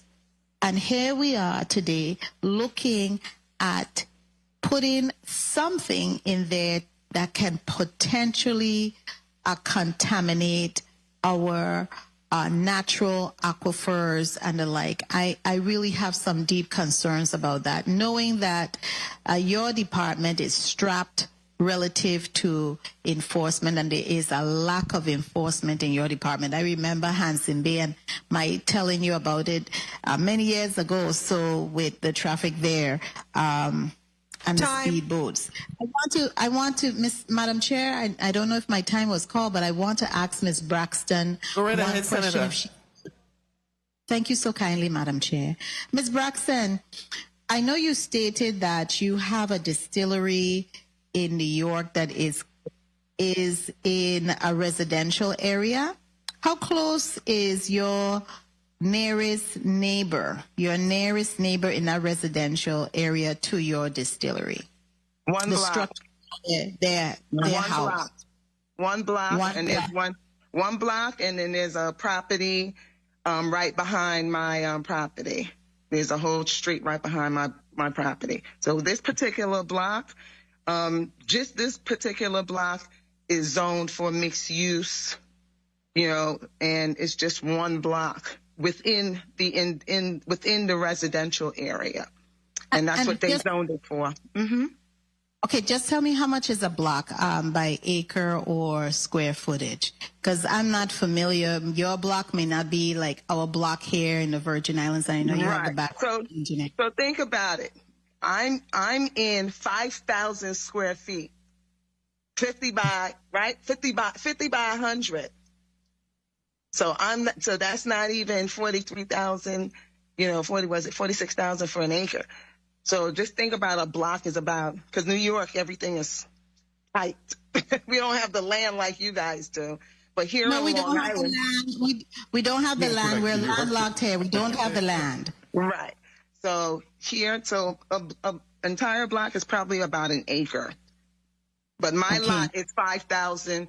My lot is 5,000 square feet because I'm in the 50 by 100 long way. Okay. Thank you so much. I appreciate that, and I appreciate your testimony today. Thank you so much, Madam Chair. Thank you, Senator Joseph, for those questions. It's good to know when you compare, different places and we speak to different things, the size. Attorney Rames. Yes, please. You and I need to look at this section. Title 7, you said Title 7, VIC Section 192? Is that what you referenced? 192, 193. 192 sub, what is it, A8? Is that what it is? Do you see it there? I can probably find it on my phone. A8? I believe. I have it right here. I don't have. Oh. No, I have A8. What happened is the 8 is very light. Okay. Okay. Yes, let's thank you and I explore. Julie. Agritourism activities to include farm tours, seminars, farm classes, field days, or farm food events and farm stays. Yes. And you said that what is being done at Prosperity Farm is a farm food event? There are farm food events that take place on Prosperity Farm, yes. And where does the liqueurs, you mentioned liqueurs? Yes. And what else? Oh, yes, the six different... it's not there. That's not where it is, no. It's not. No, that's right. That's a different section of the code that allows for... Which section of the code is that? that allows, well... Yes, Kevin, you and I will definitely do this afternoon. No, there's a provision that says that you're allowed to do agricultural processing. I'm sure the commissioner knows what it is. Okay, that's what, exactly. Yes. So then I went there, and it says agricultural processing plant. Yes. A facility designed for the primary or complete processing of agricultural products, which by reason of bulk or perishable nature or both, should reasonably be processed close to the point of origin, yes, but not including commercial slaughtering of animals or rum distillation. That's correct. So you can't do what you're doing there. No. Excuse me, I'm sorry. You can't do what is happening. Why are you saying that? Because the bill today, the bill that you are here advocating on, yes, is asking us to include microbreweries. Isn't that okay? Let me ask the commissioner then. Okay, there you are. Again, Senator, that's the thing that we pointing out, right? Yeah. Is if he's not making rum, how is he breaking the law? No, but why are you asking? Let me ask you this though. Okay. Why are you asking us to change the law then? No. So, because again, we're not here saying specifically for rum, right? Because we also include microbreweries. Microbreweries is doing beer. So, right. So that specifically, that clause there, right? It says not rum, right? Which it infers that there is allowed to be some fermentation of some alcohol or spirit, but just not rum. Right. But now, in the I zone, the definition under I1 is where you have alcohol and alcoholic beverage manufacturing. So how can in one sentence you're saying you're allowed close to the point of origin to be able to process the feed crop, not rum, right? And then now in the other one you're saying, but this is where alcohol and alcoholic beverages are made. Those two things. Okay, but that's not what I'm getting at though. I'm just simply asking if what he's doing is allowed now, because that's what you're saying to me. Well, is that what you're saying to me? If the government, the government and Prosperity disagree. We disagree. Okay. But what they are pointing out in their argument is agricultural processing plants, when you are not processing rum specifically, you're saying that it's allowable in this particular area, in the A zone, whereas we are saying, yeah, but the alcohol, the manufacturing of the alcohol itself is only allowed in the I zone. So you have one saying, but is what they're doing in processing the actual product from the point of origin, not producing rum, they're consistent with that definition. No, because... Why not? No. Let's take the rum out. No, I don't want you to focus on the rum. I don't want you to... I want you to focus on... And again, we remember the government does not agree with the farm. So But this is the argument. This is why I say we could end up in court over this, right? Okay. So, but that's what I'm saying now is like the objective here is not, right? And there's a lot of people who don't believe that, and I'm saying it again. The objective of this legislation is not here for prosperity. No, it's not. However, but you have to see that this conflict, it's either going to be a law change by the legislature or it's going to be a judgment by a judge. Right. It's going to be one of those two entities that are going to deal with it. Did my colleagues hear that? He said it's either going to be a change by the legislature or a ruling by the court. It can be one of those two things. One of those two things. The issue though that I have is that you want us to revise it to include microbreweries and micro distilleries. Correct. Now, because it wasn't and it isn't in the code now. As a matter of right, that's correct. Right. So are you saying that what is happening at Prosperity Farm, and you know, we keep saying it's not about Prosperity Farm, and I don't know why we're saying that. No, the objection is about the major objection here is all about Prosperity, right, but it right. hasn't been about the bill in general. Well, there have been some portions. Excuse me. Because again, there's six operations right now that are happening, and they're all accessory, right? They're all accessory. And is the operation at Prosperity Farm accessory also? Is that what you're saying? No. Oh, thank you. Thank you. I'm going to go over to Senator Gittins for his 6 minutes. Senator Gittins, you're recognized for your 6 minutes. Thank you, Madam Chair, and good afternoon to all. I, too, I need to start out by sounding like my colleague from Frederick said, that I, too, am proud. I'm a cousin here this afternoon with your presentation.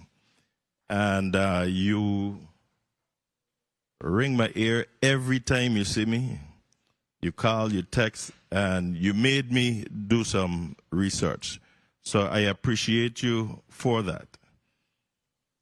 Attorney Rims, I want to tell you to thank you for your testimony, but I need to tell you I'm a little disappointed in your representation, where you're going to keep asking my colleagues, how many times do I have to tell you? I oftentimes tell people, you know, respect goes both ways, even in this chambers. And I don't think that you would go to court and ask the judge, how many times do I have to tell you? So let's just turn this thing a little bit. We want to work with each other. We want to get things together. But the bill has a lot of work to do. This is one senator that's been saying forever. And hopefully, colleagues, I am really hoping and praying that I will have your support on this. As I often say, zoning ain't have no business in the legislature.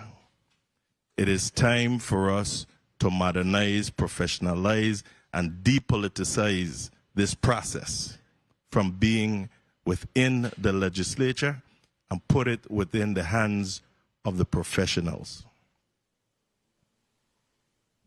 I'll talk with my colleagues on that at another time. But I too support small businesses and economic development here in the territory, and particularly on St. Croix. We want to see things happening. However, economic development must be placed in the right zoning places. I truly believe so. I think we heard from Ms. Braxton online, who is in New York. Ms. Braxton, you still online? Yes, I am. And you're in New York, correct? Correct. And in New York, where you're at, you have what you call a city planner, do you?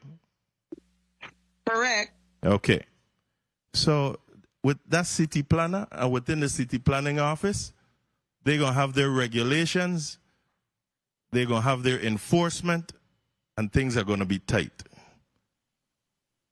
We got to stop this thing that in the Virgin Islands, like, things are just free willy. We have to be serious on regulations and enforcement. And when activity is going to carry, I keep hearing the terminology being used of industrial. When you have industrial characteristics, including chemical use, wastewater, discharge, orders, etc., it should be located in the appropriate zoning that we're talking about. An area where it already anticipates and regulates those types of activities. Because again, absent that strong regulation and enforcement capacity, we're going to be up the creek without a paddle. Now, there's documented evidence that we've seen or alleged runoffs reaching our nearby beaches where we swim. So this should tell you it's a red flag. Now, Commissioner, have there been any meetings or discussions with farmers regarding their ability to use, how you pronounce it, vinasse? Vanessa. Vinasse? Yeah. We have not had any meetings regarding that. Sir. They have not had any? No. Is this being used on St. Croix? Yes, it is. So do you think that there should be some discussions with farmers? I do not see why not, Senator. Okay. So I would encourage that. And given your limited enforcement capacity, because you do have enforcement, but it is limited, how will you ensure that micro distilleries actually comply with the wastewater discharge, the noise, and other regulations? Because once we create what those regulations are, Senator, they will fall under the guidelines of the department. Let's be clear. Wastewater treatment is something that is already regulated, right? Like, it is. People turn in reports, everything like that. All the facilities that use it tip these reports. Those are required.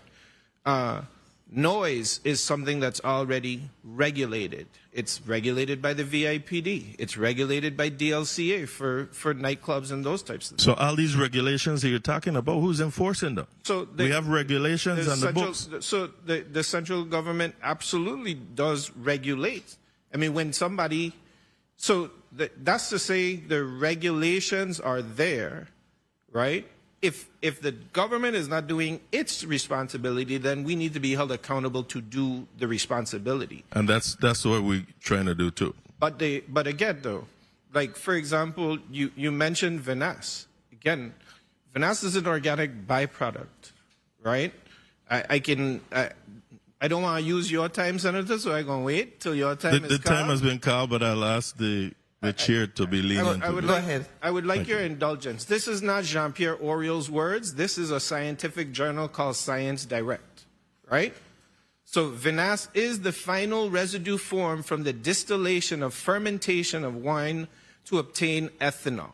It has brown coloration. It darkens as it is oxidized by exposure to air. It is the most important and most worrying liquid effluent in the agro-energy industry. For each liter of ethanol, an average of 10 to 15 liters of vinasse is produced. Everything Ms. Charles has said to you, right?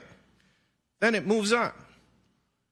In the mid-1970s, vinasse presented high BOD, biochemical oxygen demand, between 30,000 and 40,000 milligrams per liter, low pH between 4 and 5, unconverted sugars, fermented carbohydrates, dead yeast, and high content of mineral salts, which caused great environmental damage because it was being thrown directly into the rivers and harbors.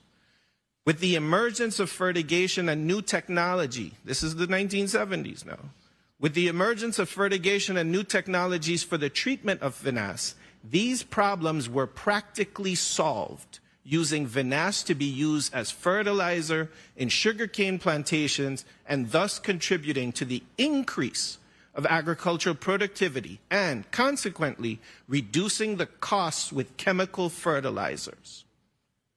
Now, this is the caveat. However, if applied in excess, it can have several negative effects. For example, on the quality of the sugarcane delivered in the agribusiness, interfering in the process of clarifying broth, especially when destined to the production of sugar.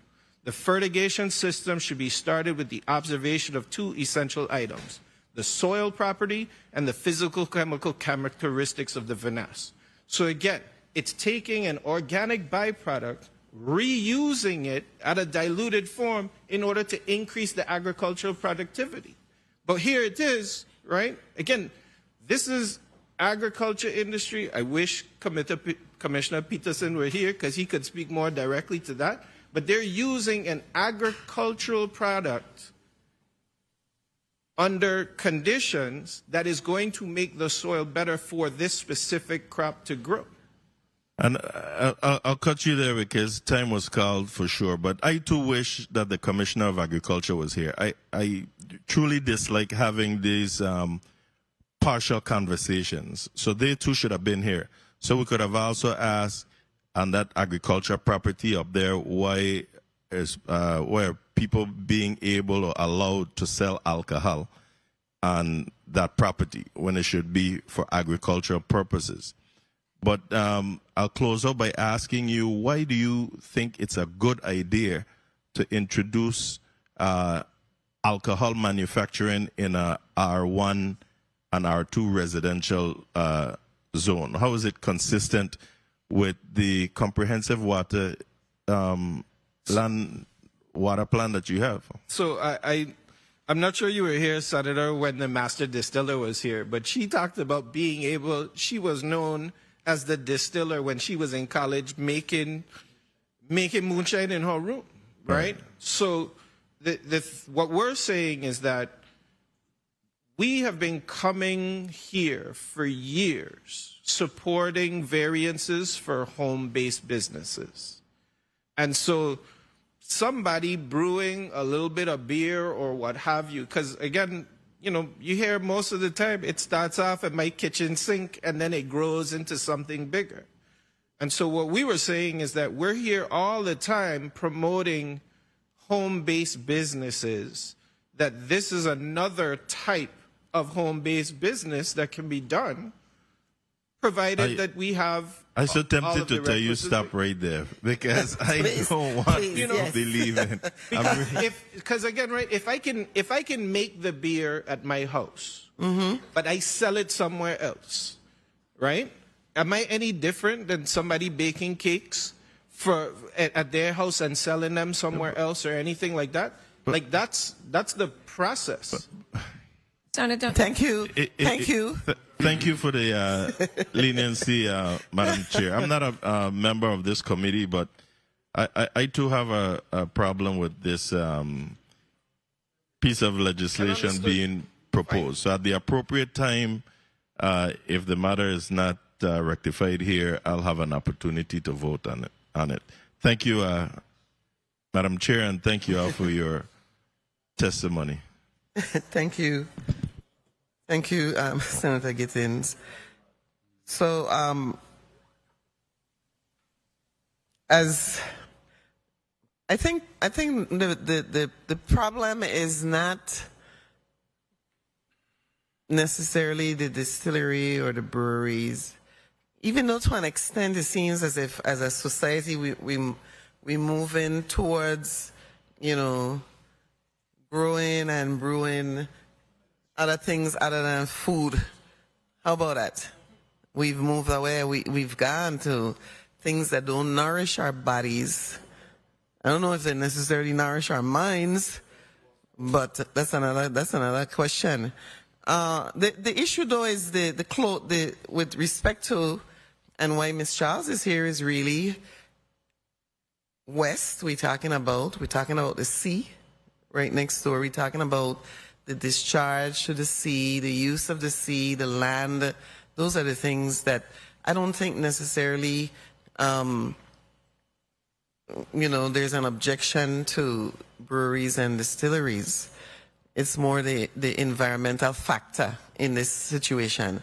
So if people want to have, you know, breweries at home or distilleries, I guess, and are able to make money from selling those and people will buy, okay, but I want to ask this, how many people have you had, you know, when a bill comes in front of us or someone promotes or sponsors a bill, the question is, what is this bill trying to solve, right? What is this specific bill trying to solve in our community right now? What is it trying to do? Sure. So I can say on my end, Senator, I've been approached over the last several years, and again, it's about the use as a matter of right as opposed to investing in the accessory of it, right? Like, you know, if you have a certain parcel and then here it is now, like you're in the business zone, and you don't necessarily want to do a restaurant right? But again, you can't get the you can't get the distillery, the micro distillery, without being accessory to something. And so that's where, at least the handful of conversations over the years that I have had, it's been based on that. Like, it requires more investment than I'm willing, like that I'm capable of making right now, but not even for the piece that I'm interested in doing. Because again, if the distillery or the microbrewery has to be accessory to the other use, then it's like you have to do. Now, people who have the finances and such to do like a tasting room or something like that, you know, then they're willing to make that happen, pull all of that together, and then do you know, make the investment as both the accessory as well as what the main use is. So that's sort of where, at least for us, where we've been approached and having to have, when we have those conversations and telling people or rejecting applications and those types of things. For people who want to do this type of business? Yeah. So you've actually had interest in other people wanting to open? Yes, and I've had a lot of preliminary, I mean, again, a lot of things are forwarded also to the zoning office because, you know, if somebody's doing something the full way, right, I would say the correct way, the first thing you do before you invest in a property is you call the zoning office and you ask, what am I allowed to do? Exactly. And so that's where those kinds of conversations stem from. It's, hey, what am I allowed to do? Secondary conversation is, well, I would like to do this. Does this fall in? Can this work? Make it happen? And again, we don't want to be stretching the definition all the time. And this really goes to Attorney Reams, especially before you invest $18 million in a property, because then if you have $18 million, there are properties inland on St. Croix that you could have bought the property and do the distillery in those areas. Because if you come to St. Croix and you go to what's really entire St. Croix is precious. I'm not going to say that, right? But there are areas that are more historically significant, more beautiful than other areas. And why not take that $18 million and put it somewhere else on the island of St. Croix? That's all just especially when listen to this, when you're near the beautiful Caribbean Sea, where there is a pier bringing tourists in who want to use that beach. Let's tie it all together. There's two things about that. First of all, I can't say this strongly enough, there has been no finding that Prosperity Farm has caused any exceedance into Prosperity Beach at all. There's been no such finding. Thank you. Thank you. Okay. Now, and the second thing is that I've been a lawyer for 40 years, going on 41. That provision that you just read that allows agricultural processing of your product that you are growing, except for rum, means exactly what it says, and it allows what Prosperity Farm is doing. Okay? Now, that's my opinion based upon 40 years at the law. Okay? And Attorney Reams, let me stop you at that point. And that's why I said to you, then why do we need to change the law if you're doing what you are saying you can do that I disagree with?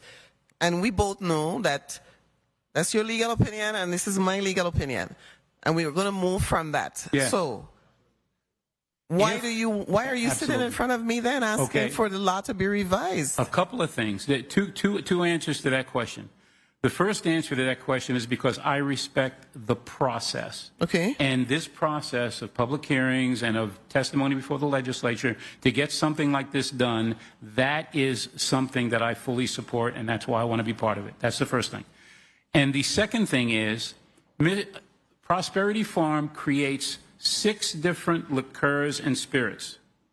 If they want to do a 7th one that has the word rum on it because it meets the definition of rum under Virgin Islands Code, they need this bill. Because there is a specific definition of what rum is in the law of the Virgin Islands. Okay. If Prosperity Farm wanted to create an alcoholic beverage that meets the criteria of rum in the legislation, in the statute, it needs this bill. Can't do it otherwise and will not do it otherwise, and I won't suggest that they do because they'd be breaking the law.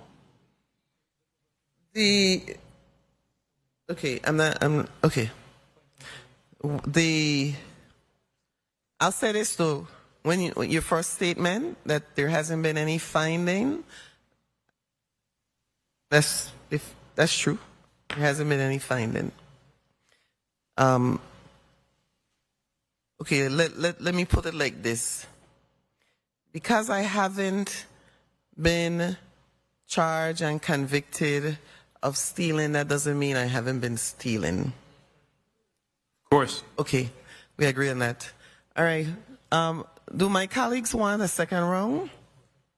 A quick one, because the committee has to vote on this, as you know. And we have the sponsor that yes, I see you, but we have a point of information from Senator Joseph. Thank you, Madam Chair. This is to Attorney Rims. You first was in oppose of the whole farm situation. So other than being the attorney for the firm, convince us in this room why, other than you being an attorney, why this switch from totally against to totally for. Okay, it's pretty simple. The chair read a provision of the law that talked about agricultural processing and what you could do with agricultural processing. And then there was a sentence that said, except for rum. Okay? 4 years ago, 3 years ago, 3.5, 4 years ago, that half of a sentence was taken out and changed everything. No public hearings, no discussion, no town hall meetings, no nothing. Okay? It was just a half a sentence extracted, everything changed. I was opposed to what I considered to be legislating a significant issue without these kinds of significant discussions. When this bill comes up, it's done the right way, going through the right process, getting people who are inalterably opposed, getting people who are in support of this kind of economic development, and then most importantly, getting the regulator in here to say, yes, you can do it, this is how you can do it, and these are the regulations associated with doing it. That's all a businessman wants. That's all a businessman wants. He wants clarity. And I'll tell you, in my opinion, I have clarity with respect to what the chair read. Otherwise, this wouldn't be happening. I think that is clear. It's just in conflict with what some legislators or regulators believe other sections of the law say. Okay? So if you as a legislature are creating two bodies of law that are directly in conflict, one of which says, I can make money doing this, and the other one says, maybe, who knows? No. If I'm a businessman, and I think you need to teach all of your children, all of the people who are coming up here, if you're a businessman, you read the law, you try to understand the law, you get a good and ethical lawyer to tell you what the law says, and then run with it. Run with it. Make some money. God help me. God help me. We have taught children here that somehow chasing economic opportunity with all of your heart and soul, there's something wrong with that. Don't talk about me personally. We've taught people that there's something wrong with that. Thank you for your response, Madam Chair. Thank you. But I want to make sure for the records, equity is forever. Equity is forever. So $18 million invested is forever. He ain't backing down after you don't spend $18 million. Just like if you have a piece of property, you have equity forever. Thank you.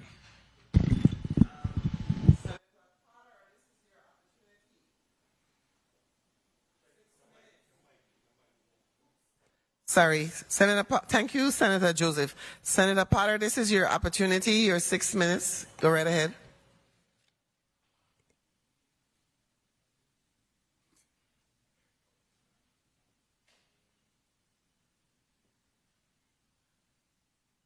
Thank you very much, Madam Chair. Good afternoon, colleagues. Special good afternoon to our testifiers. During the break, a longtime friend of mine from St. Croix called me to ask me specifically what was my rationale for proposing this piece of legislation. And I reminded him that ultimately the governor of the Virgin Islands proposed this bill, and as being the Senate president, the process works whereby governor sends the bill down that he is proposing, if there's an initiative that he's proposing, and the office of the Senate president would then perform the bill, assign it to the Committee of Jurisdiction, and provide an introduction in the Committee of Jurisdiction. So that is why I have sponsored the legislation here today on behalf of the governor of the Virgin Islands. Just thought I'd make that clear. I wanted to start by asking you, Commissioner Oriol, the bill defines micro brewery and micro distillery as up to 100,000 gallons per year. Why that number? And what analysis supports that as small scale for placement in agriculture and residential districts? So thank you for that question. I'll start it, Senator. Again, when we are looking at things that we don't particularly have here locally, like defined, we also partner with the American Planning Association, which is an association that, you know, takes root across the entire nation to see what the trends are. And again, that 100,000 is actually slightly less than what you see commonly as microbrewery and microdistillery in a number of jurisdictions across the United States. And so, you know, again, we wanted to temper what that was because, again, you know, it's supposed to be micro in general, but I have seen, for example, even in Puerto Rico, in a particular zoning district where they're allowed 280,000 gallons as a micro distillery for where they are. So, okay. Thank you for your response. Now, does the 100,000 gallon cap apply per license, per operator, or per parcel? Leah, yeah. In other words, what prevents an operator from creating multiple entities on one site to multiply production while still calling it micro? Yeah, I would say I would say, and this is where, again, through the regulations, getting together with DLCA, I would say that if one license holder, if their operation is on a specific parcel, like it'll be to that entity itself on that parcel. I think that if you have an entity, let's say if they are trying to distill in each island, they would have to have two separate licenses for that. Right. I think the bill lacks that level of specificity So that is something that we would also have to take a look at. What stops someone from buying agriculturally zoned land and using micro distillery as the main primary business with minimal farming? Right now, or if this bill is passed? If the bill is passed. If the bill is passed, the micro distilling would be a use as a matter of right, Senator. I'm So sorry. really you could- Sorry, it would be conditional based on whatever the parameters are, but it would be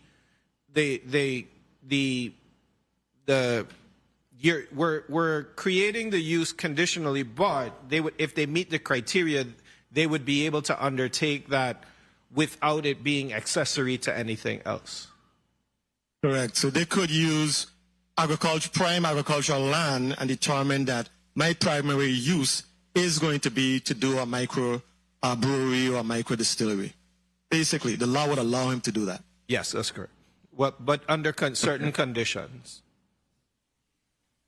Okay.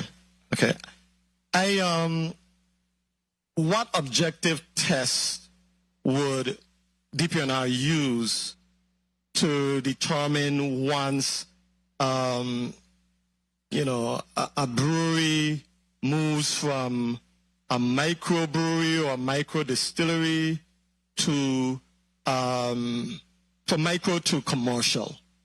How would you, if the bill were to pass, how would you make that differentiation? I think that would be more in the DLCA realm, but just like as an example, Senator, as part of the reporting requirements, gas stations are required to report the gallons sold to DLCA on a monthly basis. And so that could be something that, as part of the requirements, that anybody that's on the micro distillery, that they would have to report the the gallons produced on a monthly basis as part of their reporting requirements to DLCA. Okay, thank you for your response. I believe that the concept of the bill, it is a good concept. I understand the intent of the bill, but as usual with these things, the devil is always in the details. And I believe that there should be some greater parameters and safeguards in place which enforces a level of protections, some level of protections on the front end as opposed to on the back end via the proposed rules and regulations. I think this information should be codified, in my view. Time. And there ought to be some assurances with regards to a proper enforcement mechanism. So I think the bill falls short in that regard. And there are some, but I think it's amendable. I think this is something that can be fixed. Meeting with the individuals who are opposing it, who had some very strong, compelling arguments. I think there still may be opportunity for us to have a meeting of the minds to iron out some of the very valid concerns of the opponent to this piece of legislation. Thank you very much, Madam Chair. Thank you, testifiers. Thank you, Senator Potter. Since you're expanding it to residential R1, it's R1, correct? That means that you could have 50 small micro distilleries on the island of St. Croix, correct? What stops the 50 people from saying from east to west, north to south? Is there a cap that's going to be put on the number of distilleries? As part of the rules and the regs, we can place caps. We drafted a proposal that would go to public hearing, and so it's up to the public to let us know what they would want. Oh, your name? Leah Laplace Matthew, Territorial Planner. Thank you. Does anyone have a burning question that you want to ask? Senator Vielle, go ahead. Thank you, Madam Chair. I was just going to say that there are jurisdictions that within the legislation place caps. They say X amount of microbreweries, X amount of microdistillery. This body have the authority to remove R1, to remove R2. I mean, we just need to have the discussion. If it's a belief that it should only be in industrial, commercial, what you're going to allow in agricultural, then you make those changes. I don't agree with the 100 feet. There should be 300-400 feet away from the nearest residential property. There's stuff that we could put in to make sure that we satisfy the concerns of those individuals that don't want that, or to satisfy that environmental impact.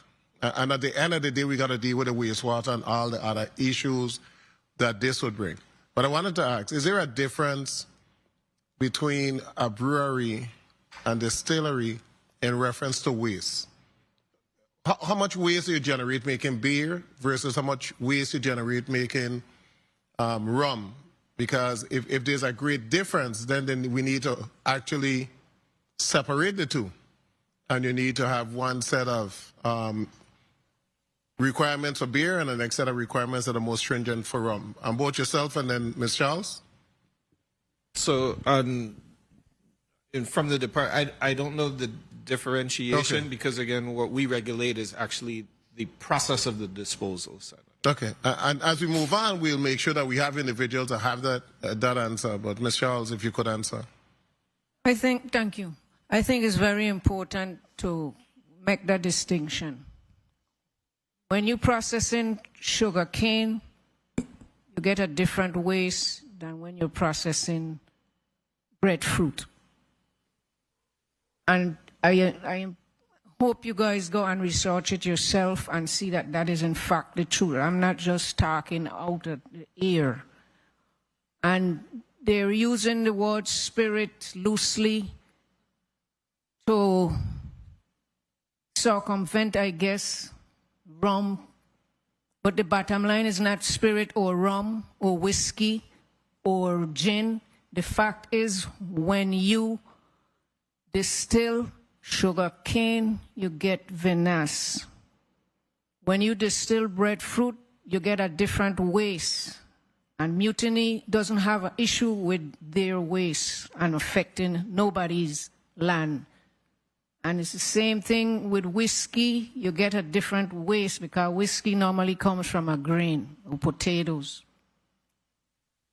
So that play on words, spirit and rum. And, well, hold on. I mean, I ain't playing on words. I'm asking a question. No, me talking to you specifically. I've been hearing it from the attorney. I've been hearing it from Mr. Oriol. Because I'm just trying to get information because at the end of the day, we already have operations on St. Croix, St. Thomas, and St. John.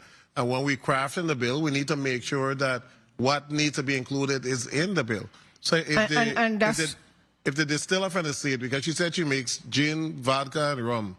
So can you tell us, and if you make rum from sugarcane, can you tell us the difference in the waste process? Yes, I make rum from the sugarcane here. I buy the sugarcane granulars, which is from true cane. So I source from, we buy in 50-pound bags. And just to correct, vinasse is just the same terminology as stillage. Again, every distillery has stillage. It's called stillage. Vinasse comes from molasses and sugarcane. And it's still a stillage. That's still a byproduct. Every distillery has a byproduct of stillage.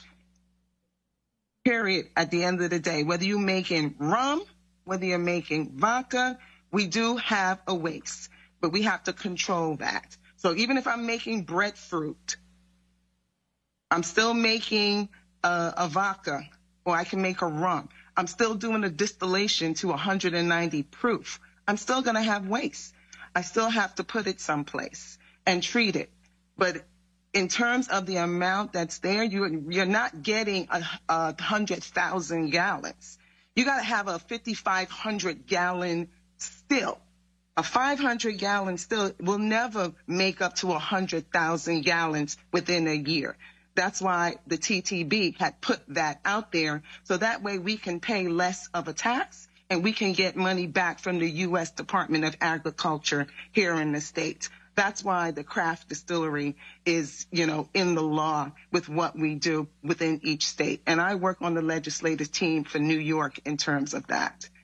So just keep in mind, all spirits is going to give you a byproduct of waste. Whether it's vinasse, you can call it vinasse, you can call it stillage, you can call it dunner. It's the same exact thing, no matter what. Are you knowledgeable about beer? Yes. So beer has a higher waste because you have hops. It's thicker. So remember, you're going through a fermentation. Wait, 1 minute. You said beer has a higher waste? Yeah, because it goes through a fermentation. So here in New York, the breweries have to put their waste of beer into a different holding tank because it's not inert like distilling. So because they only go up to 12%.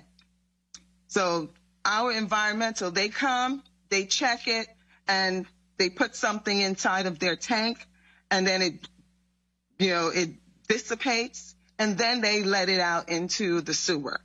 For distilleries, because remember, when we're fermenting, we ferment up to 12 or 9%. Then we put it into our still, which now is an evaporation process. Liquor is made from condensation. That's what it's made from. Whatever's left inside of your bain marine is just the mash itself. And it goes through an evaporation at that point. And at that point, let's say vinasse, which is called a wash, you're left with the byproduct. You can put it back into your still, you can put it back into fermentation, or you can release it into a holding tank, you add RO water, or you bring it through another filtration to reduce it by 60%. And then that they allow us to put into the sewer once we reduce the footprint of it. It's a process, but it's not something that's difficult because I have an 800-gallon holding tank, and in terms of releasing a lot of wastewater, you really need to have a continuous still that's running 24 hours and discharging on a regular basis of 5,500 gallons, not with a 500-gallon still. Because what's the ratio? What's the percentage of waste that's generated from the product? Is 20% becomes waste, 30%? What's the percentage? No, when you're making liquor, when you're making alcohol distillation, your waste will be about 70 to 80%. Yes. It will be. That's what's left in your still. Definitely. Because you're only going to yield about 25% of condensation with the alcohol. But what's left in your still, right, vinasse, you have to put it into a tank. And you reduce it down with RO water. That's how you do it. So you reduce it down with RO water. We have companies here that come in and will filter it for you. Or you can filter. I have a filtration system. That's why I don't have any issues. It's just putting specific mechanisms in place to run your facility. So I have this one, and then I have another one. I just finished building my second one, which is a farm distillery. So we have, you need to go to the American Distillers Institute, which I sit on a committee for, but we have things in place that could be done in reference to that for distilling. Distilling and beer are two different things. Beer and wine they come in two, and then there's distilling because it's a higher proof on the evaporation and vapor process. Good, thank you so much. You're welcome. Thank you for those questions. I ask her a question? You can ask me and I'll ask her. Well, she can hear you too. Go ahead. Said whatever she produces, the gin or the whiskey or the rum generates vinasse. Yeah, she's listening. So That generates vinasse. My question to you is the vinasse, if vinasse from gin or vodka is the same as sugarcane vinasse, are they chemical-wise made up of the same, what do you call it? Elements? The ingredients. The same ingredients? Does vinasse, and all my studies told me vinasse comes specifically from sugarcane. Stillage comes from whiskey or gin and them other items besides sugarcane distillation. Okay. Vinasse, it depends on it. Vinasse is just the same terminology as stillage.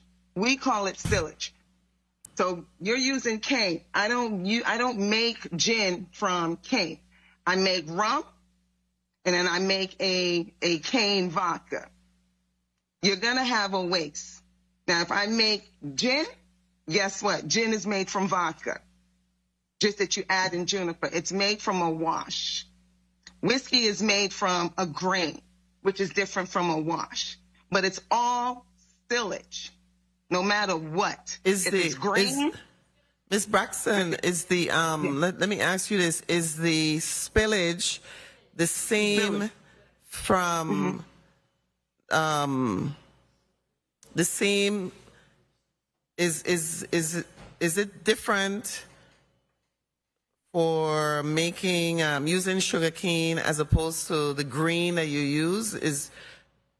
I guess we're interested in what comes, the waste that comes off and the effect it has on the environment. The stillage and the vinasse is the same thing. We just call it's just your vernacular, So let's just use this as an example. You're making whiskey. You're going to use corn. You're going to use cereal. Those are harsher products. And you still have sugar in it. Guess what? They're using cane sugar to put into the whiskey to make that fermentation. That carbohydrates just don't work on its own. We always have to add cane sugar to our fermentation, whether it's cane sugar or molasses, either or agave. Same thing, when you're getting mixto, you get tequila. Tequila mixed with cane is called a mixto. Everybody's using cane sugar in their fermentation. So vinasse or stillage, dunnage, it's still a waste. It's just the vernacular of what you're saying. But no matter what, you're still going to get the same thing. You're still going to have to wait. Yeah.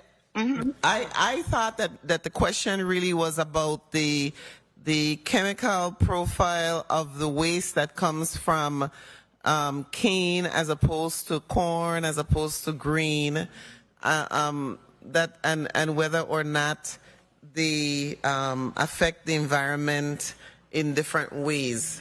I thought that was what I was thinking along that line. If I do this every single day until you actually do it, then you'll really know and see it. Right. Because I have a 500 gallon still here. Yeah. So I do this every single day. And, we sit on the committees and we do testing. And also you have to think about the yeast, what type of yeast. Because remember, it's the yeast that makes the alcohol from what your byproducts. I can make alcohol, I can make liquor from grass outside, but I got to still add the cane sugar. We all got to add some sort of sugar to create that carbohydrate so the yeast can work. So that's the key. That's why when you say vinasse, it's stillage, it's the same byproduct. Okay. Some are higher because maybe the type of yeast you use, but we're all using cane sugar in everything. Okay. Thank you. Thank you for that response. I just You're got welcome. myself. Thank you. Thank you very much.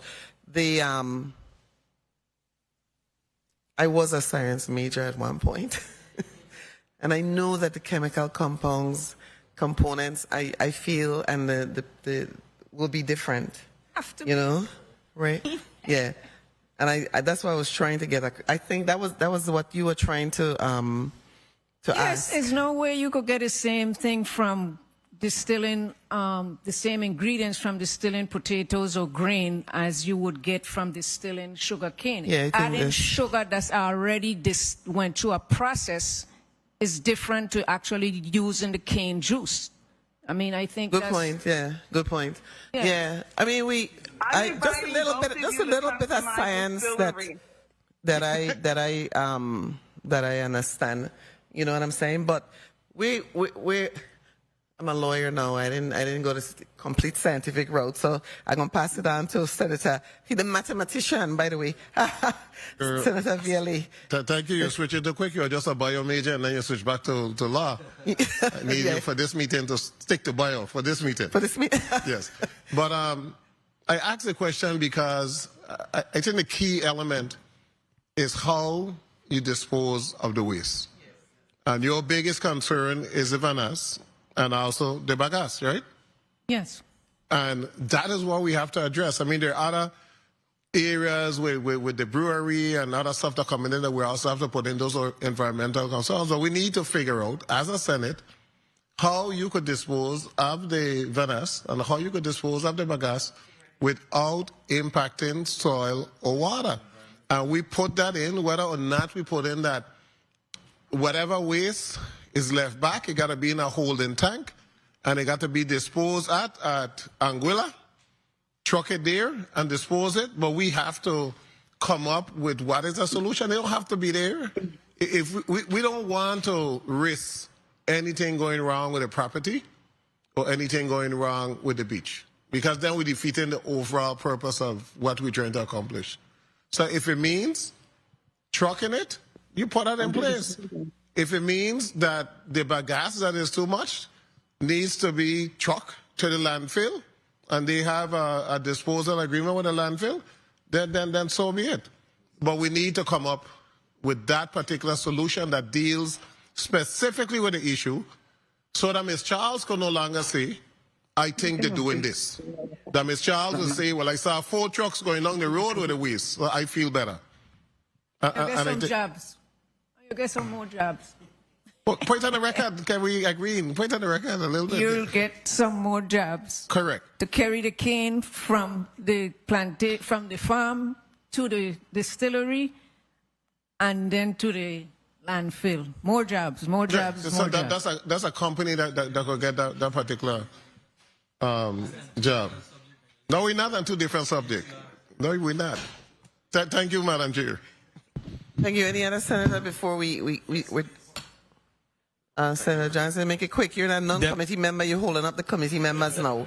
It's been a very good day. It has. And I just wanted to close out by saying that, and I listened to Commissioner Oriol, and been living in St. Croix all my life,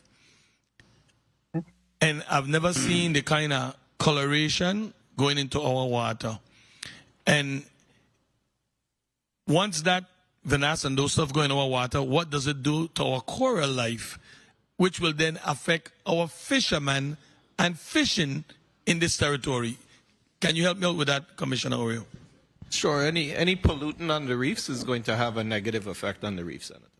And that's why we have to very pay close attention. And as you say, I'm not a voting member here, but I'm going to always be a big voice and an opponent for these type of industry that they don't destroy or reefs or aquifer in this territory. I love going to the beach, and I want to be able to go to a beach at any time and not have to have fear about any type of contamination that's going to cause illness to anybody. We need to look at that Rainbow Beach very carefully. It's a very beautiful beach that 90% of the tourists and local go to. And the Sundays, that's a big beach. And if that thing continue happening, and Mr. Rain said that there's no proof of it, but as my colleague said, not because you ain't get catch, that don't mean you're the thief. That effect coming from as a farm. Whether you want to say it or not, I gonna say it. All of that rusted color water that's going down Prosperity and gonna now go down Rainbow Beach coming from that farm, because they have never had that rusted color water going down there for my entire life that I know of. So I just hope that members of this body that's going to vote today, vote in the right way. It can't move forward how it is. It cannot. Thank you very much, Madam Chair. Madam Chair, I could still make one statement. You're going to get a closing right now, because we're going to, as soon as you do your closing, we're going to recess and discuss how we're going to move forward. So this is your opportunity. I'm going to start with Commissioner Oriol. Oh, you guys had more questions? I'm sorry, I apologize. Senator, so get ready to do your 30-second wrap-up. Senator Joseph, go ahead. Thank you, Madam Chair. I just wanted to clear up again that it's clear that wherever they're doing down in the Prosperity Farm, because I live Mumbiju all my life, they have guts in Glen going towards Salt River that have water for 9 months in a year, sometime, and never that dark. So clearly, he's releasing it at a high concentration.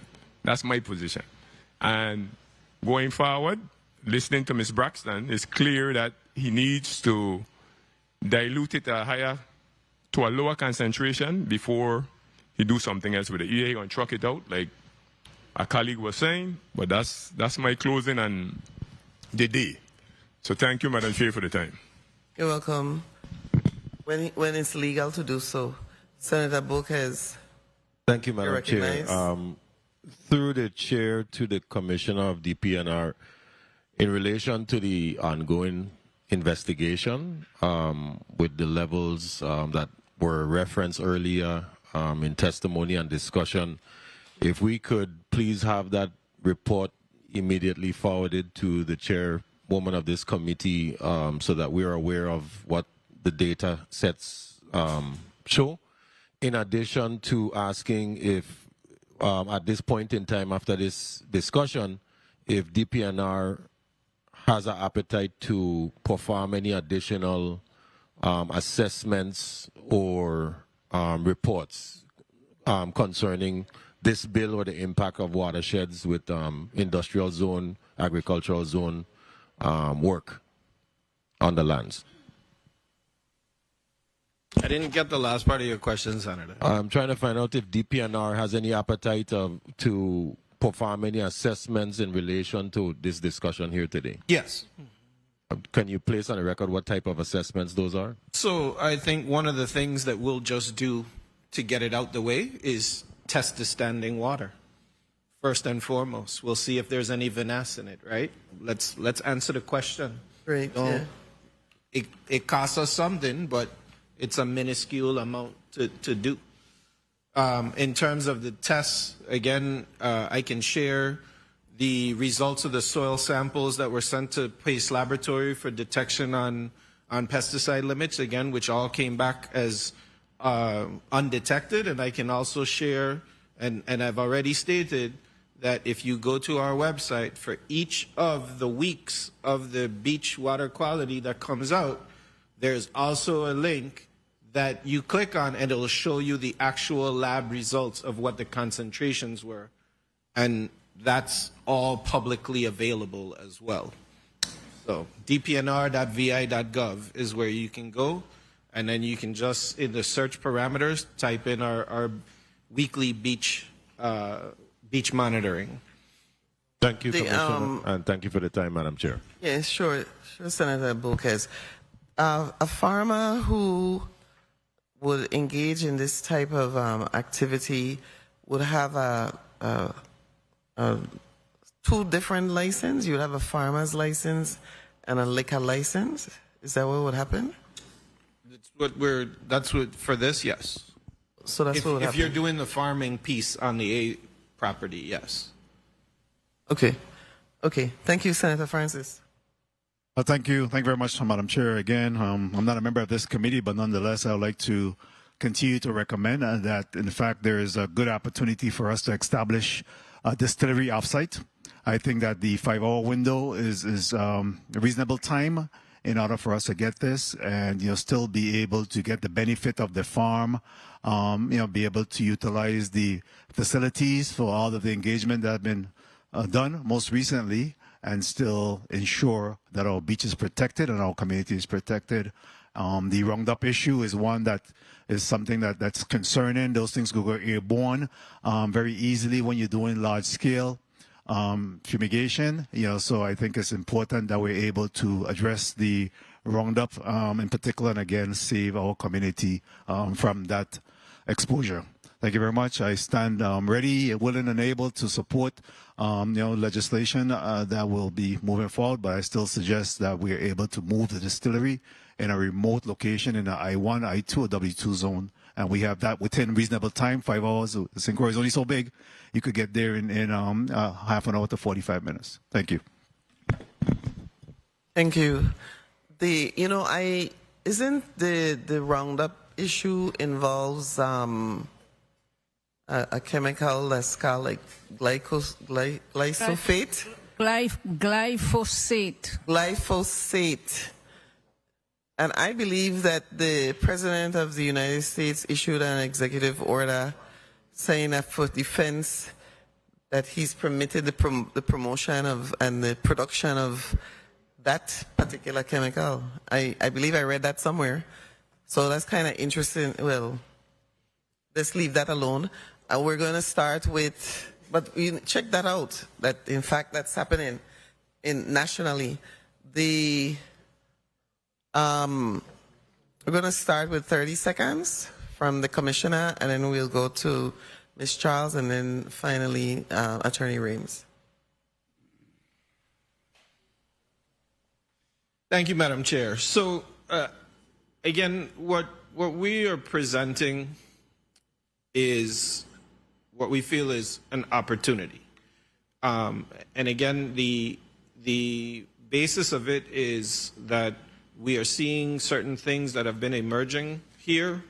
The office has fielded several inquiries about this particular type of industry, and then we recognize that there are areas where it's promoting the use of technology, the incorporation of agricultural products, local agricultural products, and the growth of the industry overall. Again, we are proposing that these things are fully sorted out by rules and regulations and not just approved blanketly. I want to caution, because a number of members in the body have just been stating that we need to include these specifics and these parameters in there. And I just want to caution that, because again, if I read Title 29, Section 228, and the 121 different uses, again, there's not specifics as to how you would undertake each one of those uses in that, right? And what we're asking for here is a zoning code amendment and some definitions to be added, but that they would be use subject to condition that we would promulgate rules and regulations for. If you look under the W1 zone and it says you're allowed to have marinas, it doesn't say you're allowed to have marinas if you have a minimum of 3 acres. If you're not less than 30 feet from another marina, you have to have at least 6 feet of water depth. You must have your waste treatment system. It doesn't say all of that, right? We're dealing with the table of permitted uses and being able to have them as conditional uses subject to regulations.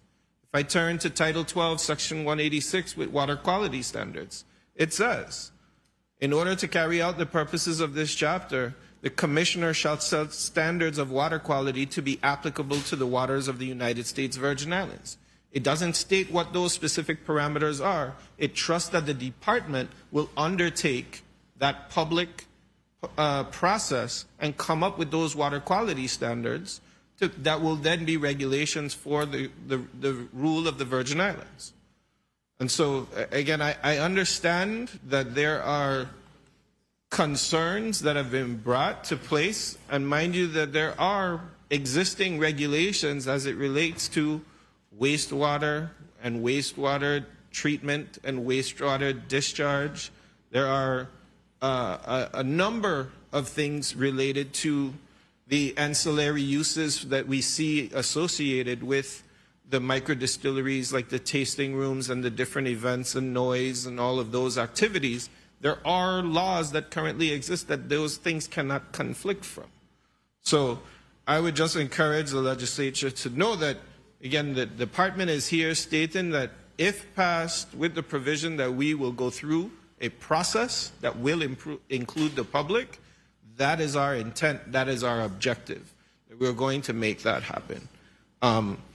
If the legislature holds to then create what those parameters are, then I believe that we still are going to be going to the public to get and incorporate comments in order to undertake that process as well, if we're going to be thorough with it. So, again, I thank you for the opportunity to testify. Again, we see this as an opportunity that is consistent because, again, we could not have fathomed all the different uses in 1972 of what would be present today in 2026. So this is just one portion, but we know and are intending to do a broader, more general update of the zoning code and bring that forward to the legislature. Thank you for the opportunity, Madam Chair. Thank you. One of my friends just sent me the White House order. President Donald J. Trump ensures an adequate supply of elemental phosphorus and glyphosate-based herbicides for national security, two critical inputs essential to military readiness and America's agricultural strength. We're gonna leave that there, right? We live in the Virgin Islands, so Miss Charles, we're gonna go to you. We have to follow that, do we? Thank you, everybody, for listening. And I just want to get these points on the record. And one of them is the talk about public hearing. There's nothing in this bill that asks for public hearing. The first sentence at the top says, upon public notice. Okay, and you hear plenty hearing talk, and the bill says public notice. Big difference. Next thing I would like to say, that if you Google what's considered a micro distillery, it's usually 40 to 50,000 gallons, not 100,000. Next. Commissioner Oriol, you have a responsibility to protect the mangroves on these Virgin Islands.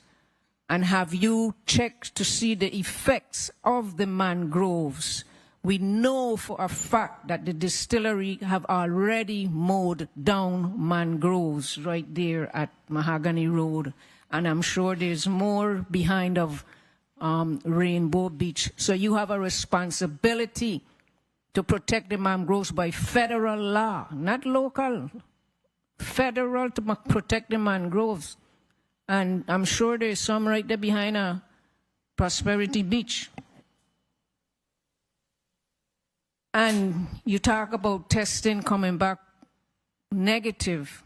And I'm going to reiterate, stress it, that if you don't know what was there because Prosperity is telling you they're not spraying, then how could you get a accurate test when those tests, you have to give the lab a specific that you're looking for? Well, I did my research, and I was writing to some of these labs and reading their website and what they require. They're asking, what is it you want to find? What are you looking for? You don't just send soil and say, test it, because it could got 100 different things in the soil. You have to test this soil. We're looking for glyphosate or we're looking for atrazine, or those are the two popular chemicals that's used on sugar cane. Did you specify that to your laboratory? That's why you probably get a negative. Okay? And my biggest and last question is, now we know what's happening at Prosperity Farm and Rum Distillery. Somebody who told us in our town hall meeting that they were going to just erect a sugar juicing machine that have now gone and built a whole distillery and operating a bar and an event center and all the things he's doing there without license. What is this government going to do about that? What is you, Commissioner, going to do about that? Why is he still operating? Why are we allowed to go there when he can't have fire certification? He don't have health certificates. He's battling his so-called spirits and selling them. Are we going to leave this man operating and compromising our health and our environment? Unless he stops distilling, that vinasse is still going to be produced and discharged to water his cane. And I don't care how much he dilutes it, as he's dropping it, it's concentrating in the soil. It's going to rain, and it's going to run off on our beaches. The distiller said that they treat it. In Martinique, they have big, huge ponds with plants growing in it. Rum JM, who supposedly was partnering with Mr. Apfel, and they'll step out, just like a whole bunch of people step out because he said he's going to choose to do what he wants. So are we going to leave them operating and continuing to poison the land while the legislature comes up with a solution to this problem? Again, people, we come first. We vote for you guys. We pay the taxes here for umpteen years. When one big rich man comes and decides he have a hobby or he have whatever he have and he wants to make some more of his millions, well, he spend his millions to correct the problem as a punishment, because it's a total disrespect of this island, what is happening because of this, his grand vision to have distilleries all over St. Croix because of the different soils, because one soil going to give you a different taste to this soil. Ms. Charles, I'm going to have to give Attorney Reams all that time that I just give you. Well... So, and we only give, and the commissioner has to leave. Okay. Well, so we want to wrap up. And we didn't, it was 30 seconds. 10 seconds. I'd just like to say thanks to everybody that contributed. Y'all are in my heart. The people protecting places, those in front and those behind the scenes.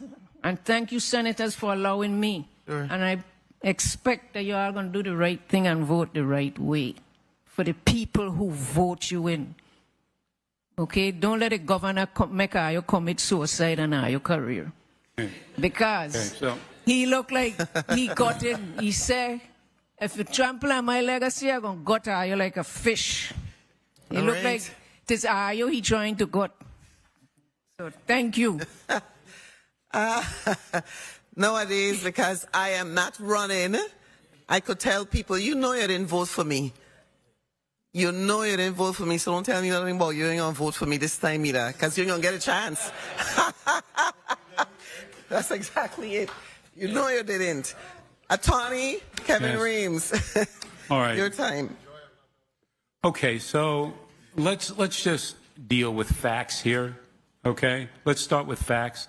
There's been one finding made of an environmental issue, an issue of environmental degradation, one finding. And that was that there was coliform bacteria, enterococci bacteria offshore at Prosperity. Where does that come from? It comes from the intestines of men or animals. That is the only finding that was made. There has never been a finding that Vanessa has left that property. There has never been a finding that Vanessa has been on William and Punch Beach. There has never been a finding that Vanessa has been at Rainbow Beach. There has never been a finding that Vanessa has been at Prosperity Farm Beach. All of these representations, all of this, I can't tell you how many times Queen Mary was channeled during the town hall meeting. Oh, come on. Since 1985, when I began in the law, do you know how many hundreds of millions of dollars in capital investment that was lost on St. Croix because of this kind of attitude? The Ritz-Carlton that was supposed to go near Carambola Beach, okay, right at the bottom of the beast, okay? The Virgin Grand that was supposed to go out at the Judas Fancy Point, the hotel that was supposed to go over by where Turtle Run is, all of the hundreds of millions of dollars of investment because of groups like the St. Croix Environmental Association, but like the League of Women Voters, like entities and like companies, like very well-meaning 501c3s who say repeatedly, yes, I don't oppose economic development, but not here, not there, not there, not there, and not there. We've been fighting that for 40 years, and we're still fighting the same battle. Okay? Let's deal with facts. We know that there is thousands of gallons of black water on Pemberton's property right across from Prosperity Farm. And somehow, oh my God, there's some black water by the beach. Oh no, it can't come from there where thousands of gallons are sitting on the soil. No, it can't come. It's got to come from where the guy who has challenged melanin, that it has to be his fault. It has to be his fault. Okay, because he's got money and he doesn't happen to be black. Okay, I'm just tired. Sorry. Let me just say in closing. Let me just say this: we cannot afford to throw away economic development because of speculation and because of misplaced militancy. We cannot afford to do that anymore. And it might be my kids who are advancing this issue in the future. It might not be during my time. But I will tell you, I have seen during my time hundreds of millions of dollars in capital investment. Do you know that the Holiday Inn that was supposed to go above town, above David Cannigator's house, there was supposed to be a Holiday Inn up there. You know where that Holiday Inn is? That Holiday Inn is in Puerto Rico. The same money, the same people. A 150-room Holiday Inn was supposed to go up street on up above Queen Cross Street, way past. It was supposed to, the roads were supposed to keep on going up to a Holiday Inn. Okay, and that Holiday Inn is in Puerto Rico. Okay, how long can we expect to do this? How long can we survive this? Okay, it's time to stop. It's time to accept with open arms. Okay, economic development. It's going to have an impact, and you can control the impact by excellent legislation and excellent regulations. Okay, not conflicting statutes or conflicting regulations where a businessman comes in and says, I can do it because it says this, and somebody else says you can't do it because it says that. It's pretty clear that, obviously we need to do our best as a people to bring in new economic development, bring in new opportunities. But this island of St. Croix has skewed toward it can't get done. For the entire 40 years of my career, it's just got to change. There's got to come a time when we say it can get done, it will get done. Thank you for your time. Thank you, Attorney Rames. Colleagues on St. Thomas, my committee members on St. Thomas, we're going to do a 5-minute recess so we can decide how we're going to vote, and we will be right back. The committee is in recess.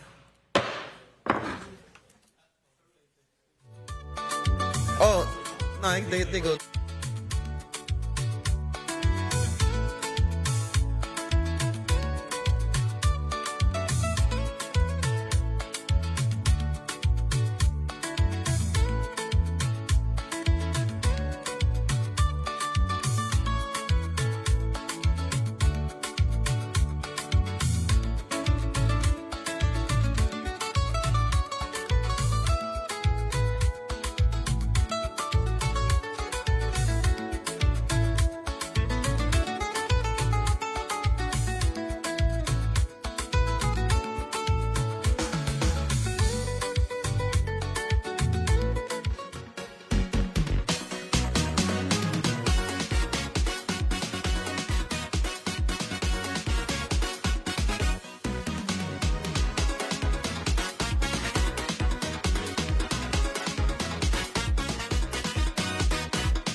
The Committee on Disaster Recovery, Infrastructure and Planning is back on the record.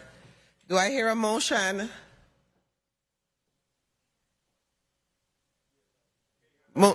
Motion, Senator Potter. Thank you very much. Madam Chair, thank you very much. Madam Chair, I move that Bill number 36-0211, an act amending Title 29, Virgin Islands Code, Chapter 3, subchapter I, to allow small-scale distilleries and breweries in certain zones upon public notice and approval by the Department of Planning and Natural Resources be held in the Committee on Disaster Recovery, Infrastructure and Planning at the call of the Chair. I so move. Second. Moved by Senator Potter, seconded by Senator De Graaf and Senator Viallet. Hearing no objection, roll call on Bill number 36-0211. Senator Angel L. Bolkes Jr. Senator Bolkes Jr. Yea. Senator Dwayne M. De Graaf. Yes. Senator De Graaf, yea. Senator Hubert L. Frederick. Senator Hubert L. Frederick, yea. Senator Marie C. James. Yes. Senator Marie C. James, yea. Senator Clifford A. Joseph Sr. Senator Clifford A. Joseph Sr., yea. Senator Milton E. Potter. Yes. Senator Milton E. Potter, yea. Senator Kurt A. Viallet. Senator Kurt A. Viallet, yea. Madam Chair, we have 7 yeas. Thank you, Madam Clerk. Bill number 36-0211, an act amending Title 29, Virgin Islands Code, Chapter 3, Subchapter I, to allow small-scale distilleries and breweries in certain zones upon public notice and approval by the Department of Planning and Natural Resources, has been held in committee at the call of the Chair. The hearing on Bill number 36-02 ordered. The hearing on Bill number 36-0211 is now closed. Senator Viallet, I recognize you. Personal privilege. Thank you, Madam Chair. The committee collectively has decided that the bill needs substantial work, and a number of us have already submitted amendments to the bill, but instead of having amendments coming from all over, we're going to meet and come up with one comprehensive bill that addresses the environmental concerns raised by the people of Frederickson and those individuals who were opponents today, because we think that those environmental concerns are important to make sure that we maintain the quality of life that we presently have in St. Croix. So the bill isn't dead. The bill is going to come back because we want a mixture of economic development that also goes along with making sure that we maintain the environment. So we will put in those measures. We'll be asking for input. I mean, if you have any input, you let us know. You could get in contact with your senators on this committee, submit your input to them, and we will make sure that we incorporate all of those measures into the bill to make it a real good, comprehensive bill on craft distillery and craft breweries in the Virgin Islands. Thank you so much. Thank you so much, Madam Chair. Thank you, Senator Viallet. Point of personal privilege, Senator Gittins. Thank you, Madam Chair. And I came back down quickly to thank not just the people of Frederickson, but the people of St. Croix, period, for standing up for what you believe in and to express your concerns to the senators so that we could be able to make a decision on your behalf. So thank you to all the people of St. Croix, because I know that the petition was also circulated over the weekend at the Agriculture Fair, so I could only imagine that there's other people with the same concerns throughout the territory. It doesn't have to be even from just St. Croix, but throughout the territory. And colleagues, I'll be sharing with you again my proposal on removing this authority from the legislature and putting it in an area where we have professionals to handle this matter. Thank you so much. Thank you, Madam Chair. Thank you. Thank you. I want to thank the testifiers who showed up today. The Commissioner, the Honorable Jean-Pierre Oriol, Commissioner of the Department of Planning and Natural Resources, Ms. Leah Laplace Matthew, Attorney Kevin Reams, Ms. Vanessa Braxton, the Master Distiller, for giving us that information, valuable information. We really appreciate you joining us. And of course, we want to thank Alice Charles, Ms. Alice Charles from People Protecting Places. You know, as said earlier by my colleague with the good-looking father, you know, opposition sometimes makes legislation better. Sometimes it makes it better. And so I definitely agree with that. I think once we sit down and we put what we need together, at the call of the chair, we will be hearing this bill again. So those of you who are here today, just look forward to us reviewing and going over the bill. I want to thank the senators who came out today, the non-committee members, your staff, who also provided input, my staff, of course, media, security, everyone, central staff at the legislature. So everyone have a good evening, and thank you for a very productive meeting. The Committee on Disaster Recovery, Infrastructure and Planning is hereby adjourned.